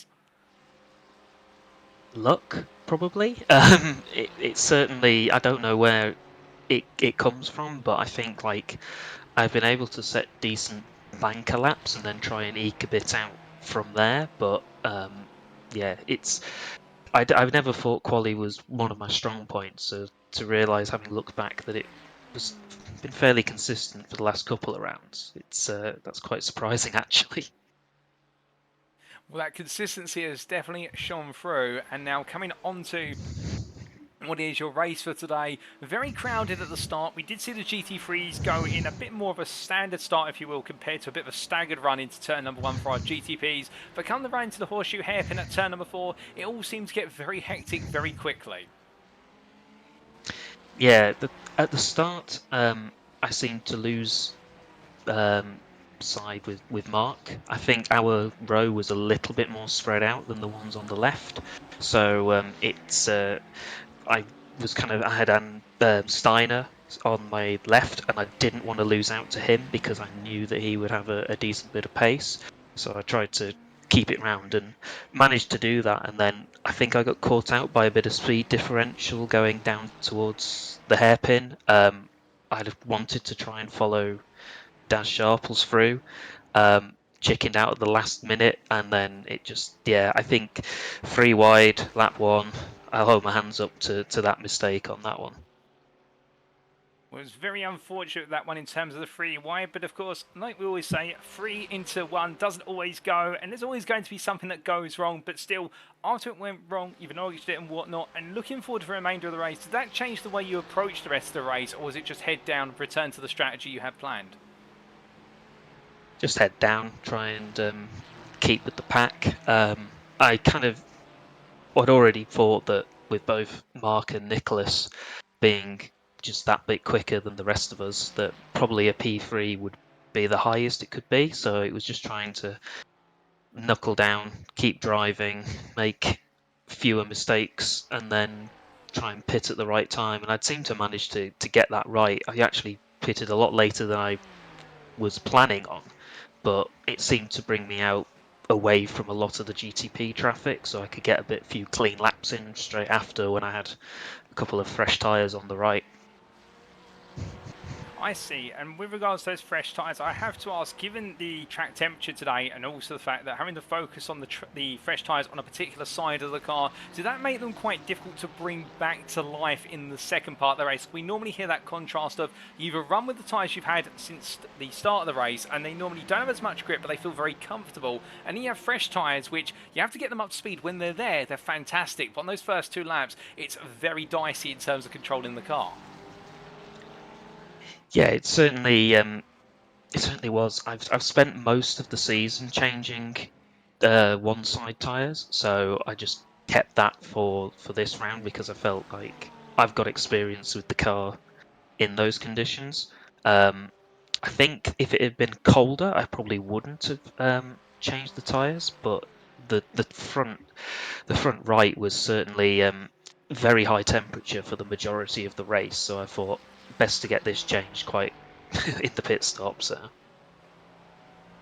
I see a good approach there and a sensible call on the tyre change. And we did see throughout the race in terms of running in P4 on a regular basis, but you always had what was either, I do believe, the car of Darren Sharp was behind you in the early stage, and then Steiner Sani keeping you honest in the latter stages. I mean, we have the Porsche chasing you at one point, then the BMW after you next. Did you notice any difference in who you had behind you in terms of perhaps the Porsche being stronger in the corners, meanwhile the BMW just able to rocket down the straights? definitely through the infield, the Porsche definitely had the legs, but it seemed to be that even on the straights, I could keep the gap about the same to the Porsches.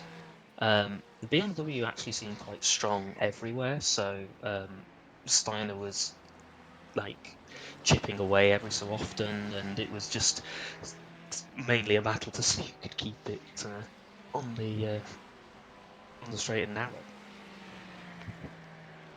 When it always comes down to a battle of consistency, the most coolest and collected driver wins it, and we saw you take that win in the battle for P3 in the end.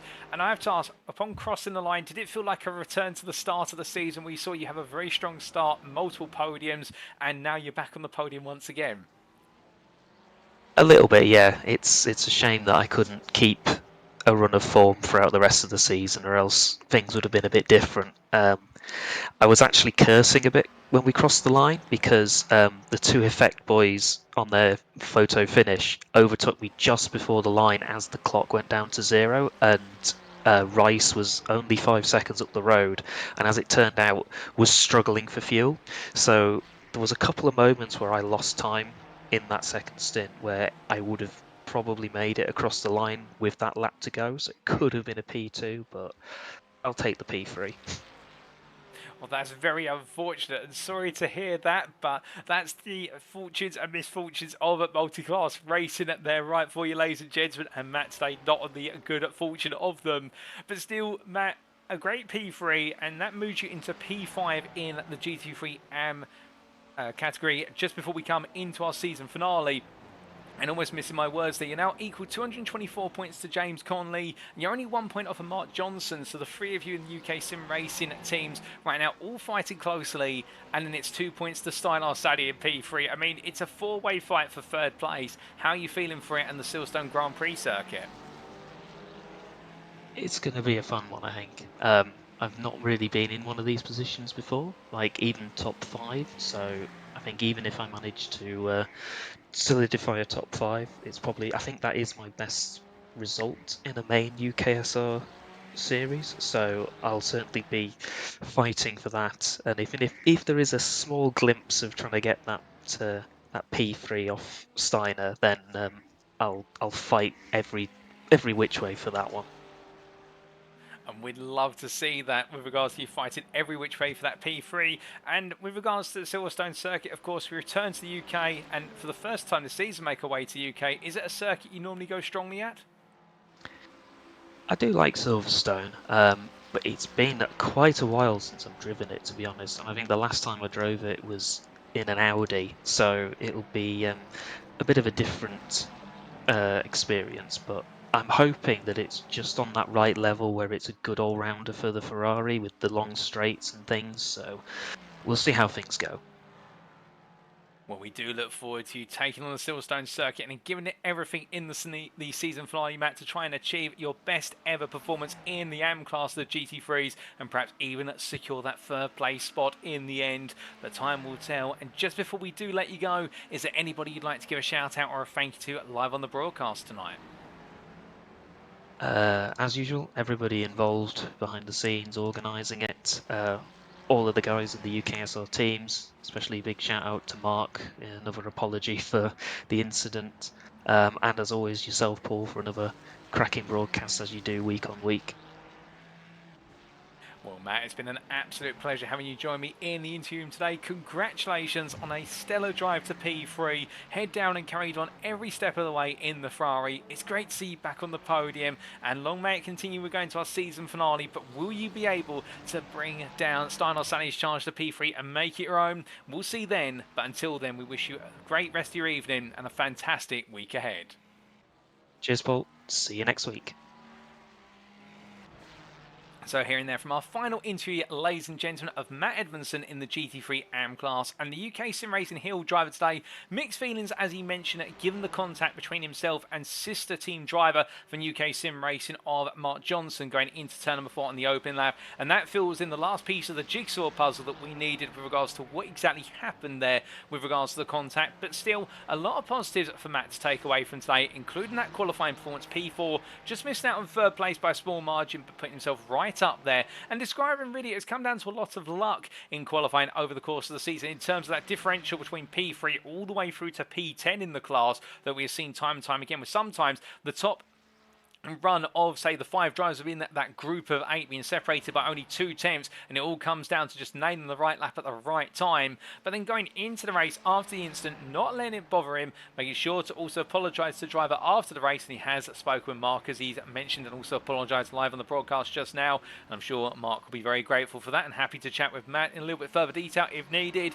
But with the focus being on the racing, we saw him being chased by both Darren Sharples and also what was, I do believe, at Steinar Sani in equal measure over the course of the 2 stints, but in the end, Matt just able to use the strengths of the Ferrari and also use his own strengths of the racing driver to gradually maintain that gap, pull away, and keep himself safe to P3 in the end. And that return to the podium, demonstrating the effort that's going in and reflecting on the fact that regardless of whether he finishes P3 or P5 come the end of this season, this has been one of his best ever performance. This is the highest he's going to finish in a UK Sim Racing League in terms of what we've seen over the course of the last couple of years, and that shows how far he's come. But can he just go a little bit further and take that final spot inside the top 3 in the GT3M class when all is said and done at the end of the season? We'll find out at Silverstone. I'm sure many of you will be cheering him on to do so. But with that, ladies and gentlemen, that concludes our interviews for today, and you've heard from 3 drivers today, 2 of whom were together, and they were our first 2 interviewees of Joshua G. Wilson and Paul Busby for Effect Simulations in the GT3 Pro Class, who achieved the 1-2 for the team today, and Joshua Wilson picked up his first win of the season as well. Congratulations to Joshua on that major achievement. And you've just heard from our third and final interview of today, and that was Matt Edmondson for UK Sim Racing Hill, the GT3 AM third place finisher after a P4 in qualifying. A strong day today for the Ferrari driver. Congratulations to all 3 of them on their great results, and also thank you to them all for joining me in the interview room. But now, of course, ladies and gentlemen, it is time to update you on the provisional standings going into our season finale. And after 9 rounds of racing, subject to any stewards' inquiries, we start off thus with the GT3 Pro Class, and well, as we can discern there, it is at the very top still Austin William Campbell, the man who has picked up a couple of wins this season, and the one at the Red Bull Ring being perhaps the most important one to position himself well, and he is 10 points clear for Symphony Esports, ahead of Joshua Wilson for Effect Simulations, who sits on 234 points. The win today important for the Effect Simulations drive, but Austin William Campbell's 4th place also key in keeping him very much and truly alive at the front of the field, with ProTech Motorsport Sam Sherwood in P3 a further 13 points behind. It is arguably now a 2-way fight between the top 2, but do remember one thing: the final round of the season is undroppable. So that means every driver who scores a point there, all those points will go towards their final total. So this is not over yet. It does mean that Sam Sherwood still has an outside chance of claiming the crown should there be a retirement for Austin William Campbell and Joshua Wilson. The same also applies to Cy Anthony, who does sit the best part of what is there, 27 points off of the leader, and also for Alex Hill sits 30 points off. We do have in effect what is a top 5. They're all vying for positions, but it's between William Campbell and Wilson who are the 2 favourites. Ryan Davies also finds himself in the mix there and could finish inside the top 3 when all is said and done, given the fact that he currently sits in P6 for Tiki Simsport behind the Tiki Simsport Corporate driver, 6 points off there on 208, 5 clear of Paul Busby for Effect Simulations, who is out of mathematical reach practically, and therefore he'll be looking to try and just influence the championship as much as possible, and particularly the team's championship, which we'll come on to in due course. Alexander Schmidl-Carlson sits P8 from Racing Lab Esports Monza, with Ben Cullen and Joe Newman completing your top 10, and between the 2 of them there, the best part of what is 23 points, and it's a further 14 to Darren Orkett and P11 for Racing Forces. Jonathan Hitchens sits P12 ahead of Andy Dawson, with Sam Congreve, Alistair Kerr and Matt Strand completing the standings, and then we come on to the GTP AM class. Now here, the story is quite similar in the fact it is 10 points that separates the top 2 once again. This time it's Salvatore Guariento, the Mural.io driver, who continues to lead despite the setbacks of today. He still managed to bring on home what was a key P2 finish, and therefore that does give him the advantage of Rudy Avitsalam. Avitsalam moves into P2 for the first time this season. It's his highest position in the championship thus far. Can he go one step further and surprise everybody at Silverstone? I think Racing Lab Esports KTM would love to see that. It would be the dream, and indeed dreams can be made, they can be lost as well, but will it go the way of Guariento or will it go the way of Avitsalam, with Rob Armstrong also 3 points behind? And the UK Sim Racing Bell driver has just as much acclaim as well to that championship crown, with the 3 of them continue to race on, as Billy Bob Ray, meanwhile, for Empire Motorsport sits in P4 there on 214 points. He's almost out of the woods there, albeit he is theoretically within reach of that championship title, but you require the top 3 to have a dismal day at Silverstone. But then again, could the luck of the racing gods be with Billy Bob Ray? David Larson in P5 for Symphony Esports. He'll be looking to try and finish ahead of Ray come the end of the season on 210 points there, only 4 points behind, ahead of Aaron Beaver, with the UK Sim Racing Bell driver now more focused on keeping Ollie Pimley at bay, with the DY13 Racing driver making it a 3rd win in the row, and that 3rd win moves him into P7. And can he get into the top 5 before all is said and done? Well, unfortunately he can't due to the mathematics, but what he can do is try and beat Aaron Beaver to P6. John Doble, David Ruddleston and Auden Hegerset to complete a top 10, with Brandon Hay for Newbridge Esports behind the Racing Lab Esports Monza driver, and it's Richard Jones, James Foster and Paul Joseph Cliffs to complete your standings.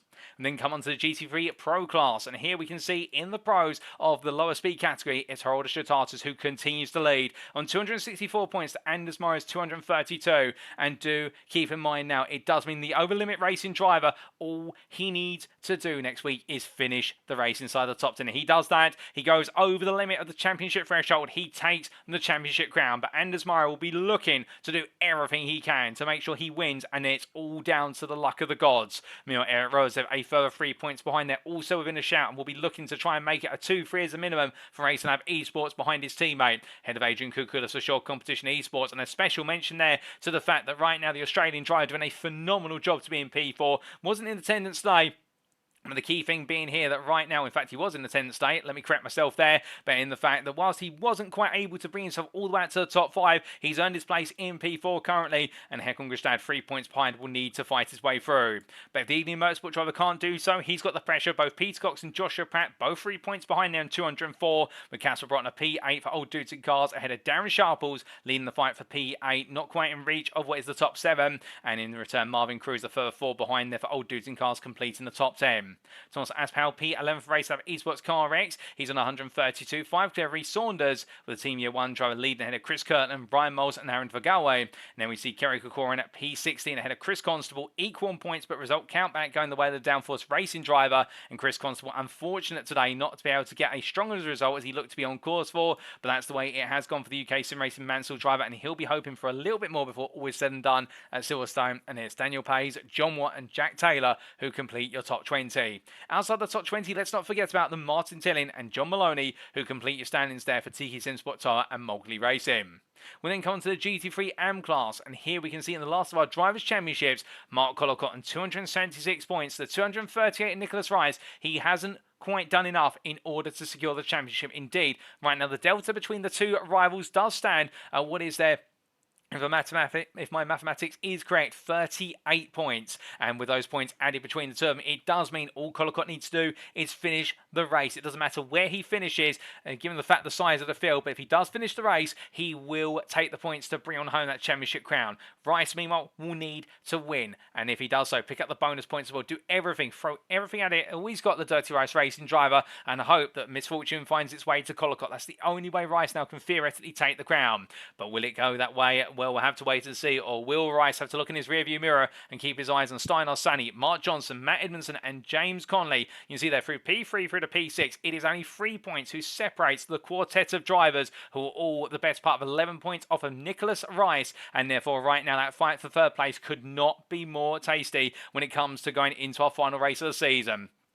Thomas Baljak, P7, the Porsche driver in the privateer, Rexy Mobile. He's on 200 points. He's 12 clear of Lawrence Marsh, with John Davis and Cy Hartley completing the top 10. Jack Barker, P11, the privateer, looking to try and break into the top 10 before all is said and done, but he'll need a run of fortune to go his way, given the 24-point deficit to Cy Hartley, with Andy Skinner, Chris Bates and Satinder Deensa completing the top 14. And it's Niall Killian, Shaminda Deensa, Ivan Breivik, Neil Smith and BJ Alvarez who complete your standings. Then lastly, coming on to the Teams Championship, and here we can see your top 20, and well, as we do seem to have lost a bit of our top 20 off screen, ladies and gentlemen, so therefore we will be just looking at currently what will be our top 18. Things haven't quite resized correctly, and we do apologise for that, but these things do happen every so often. In fact, we'll be right back very briefly because we'd like to cover that top 20, so we'll just get that amended and we'll be back within the next 10 seconds.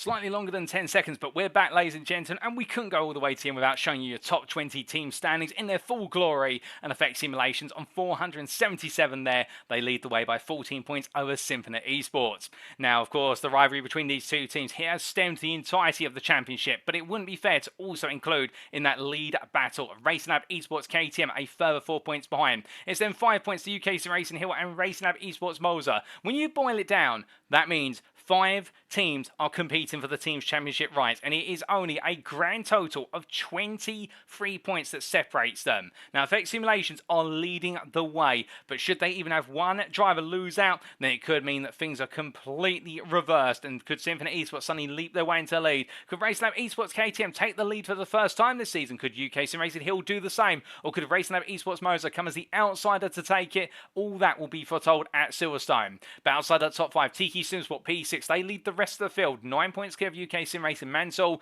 with Tiki Sim Sport Corp a further 9 points off. And there's UK Sim Racing Bell and Racing Lab Esports Car X that complete that run to P10. And therefore the fight for P6 is just as contested as the fight for first. Outside the top 10, Empire Motorsport, they sit P11 on 345 points ahead of Downforce Racing, with Old Dudes in Cars, Mule.io and Protect Motorsport completing the top 15. And then it is Short Competition Esports P16, 4 points behind the top 15, ahead of AI Racing with DCW Racing only on result countback. website, where we'll limit race and ahead of Tiki Sim Sport Tour and Dirty Rice Racing, completing your top 20 on 238 points. They are 31 points clear of Ignium Motorsport, who sit P21 and not quite on the standings there, as this is the top 20.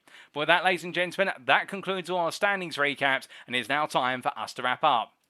Thank you very much for watching, and if you have enjoyed today's show, and perhaps you want to know a little bit more about the UK sim racing community, perhaps you're sat there right now wanting to be on the grid for one of our future series, with this one coming to its gradual conclusion in a week's time, or perhaps you just want to know a little bit more or get to know the community, or everything in between, the first thing to do, we recommend, is go to our official website, and that is at uksimracing.co.uk, and you did see that website appear on broadcast earlier today, and there you can find out all the details regarding UK sim racing, from how to be on the grid for you to what we've got planned in the future in terms of our leagues. Or if you don't want to go to our website, perhaps you're more of a social media person, we can always follow us on Twitter at twitter.com/UKSimRacing_. Now, going on to our affiliates, of course, we'd like to take this moment to say a big thank you to our affiliates, without whom we could not go racing, and that does include Swelly Almeida Sim Racing Coaching, and, well, Swelly Almeida, the creator of the Motor Racing Checklist. His sim racing coaching can help take your sim racing drive to the next level. Whether you're looking to gain a 10th, improve your approach to the racing line, or develop your consistency, Swelly Almeida has a coaching course to meet your needs. Plus, with Swelly being a multi-time champion of official iRacing series, including the 2021 PSCC, you know you're receiving coaching from the very best in the industry. We also do have Race Anywhere, the provider of curated sim racing equipment aimed to only stock products that represent excellent value for the sim racing community. Demon Tweaks, the provider of the most complete and innovative motorsport product range available worldwide, so no matter what your level of discipline, Demon Tweaks can help drive you to realise your motorsport ambitions. SimLab, the leading manufacturer of high-quality sim racing-related hardware. As a proud partner of Mercedes-AMG Petronas Esports, SimLab aims to enhance virtual racing experiences with uncompromising solutions that push the boundaries of esports and make SimLab the go-to brand for quality sim racing rigs. Amazon, the company striving to be the Earth's most customer-centric company, the Earth's best employer, and the Earth's safest place to work, for the provision of concepts pioneered by Amazon, which do include but not limited to Amazon Fire tablets, Amazon Fire TV, and Amazon Alexa. And lastly, SRC Driver Academy, a division of sim racing community. Elevate your sim racing skills for SRC Driver Academy. The team of experienced professionals is dedicated to helping you reach your full potential without compromising on quality. But why choose SRC? To put it simply, affordable, quality coaching. They have experienced coaches who provide valuable insights and a competitive edge. They make high quality coaching accessible to all at an affordable cost tailored to your needs and goals. You can learn race strategies, precision driving, and much more, and they offer virtual coaching sessions at nearly all hours of the day, every day, ensuring flexibility for all. So join SRC Driver Academy today and unlock your true sim racing potential. Do visit their website to learn more and accelerate your sim racing career. But now, ladies and gentlemen, all roads have led to one date in the calendar. Sunday, the 3rd of December 2023, we head to the United Kingdom for the first and only time this season, and it will be for the Silverstone Grand Prix circuit. And at the heart of British motor racing, we bring the beat in the heart of the GT3-GTP Multiclass League Season 1 to its crescendo, to its most fastest pace ever, and as it pumps out the racing left, right and centre, we will be crowning our drivers and teams champions come the end of 60 minutes of racing. You've got to be there to believe it. It's sure to be full of drama and excitement. So save the date, Sunday the 3rd of December 2023. That's when we bring the curtain down. But who will be our champions? We'll find out then. But until then, we've been UK Sim Racing. I've been your host and commentator, Paul TX141 Walsh, also known as Britain a Spit, depending on what media you follow me on. And until next time, stay safe, stay well, stay smiling, but most importantly, as always, remember to stay on track. Good night.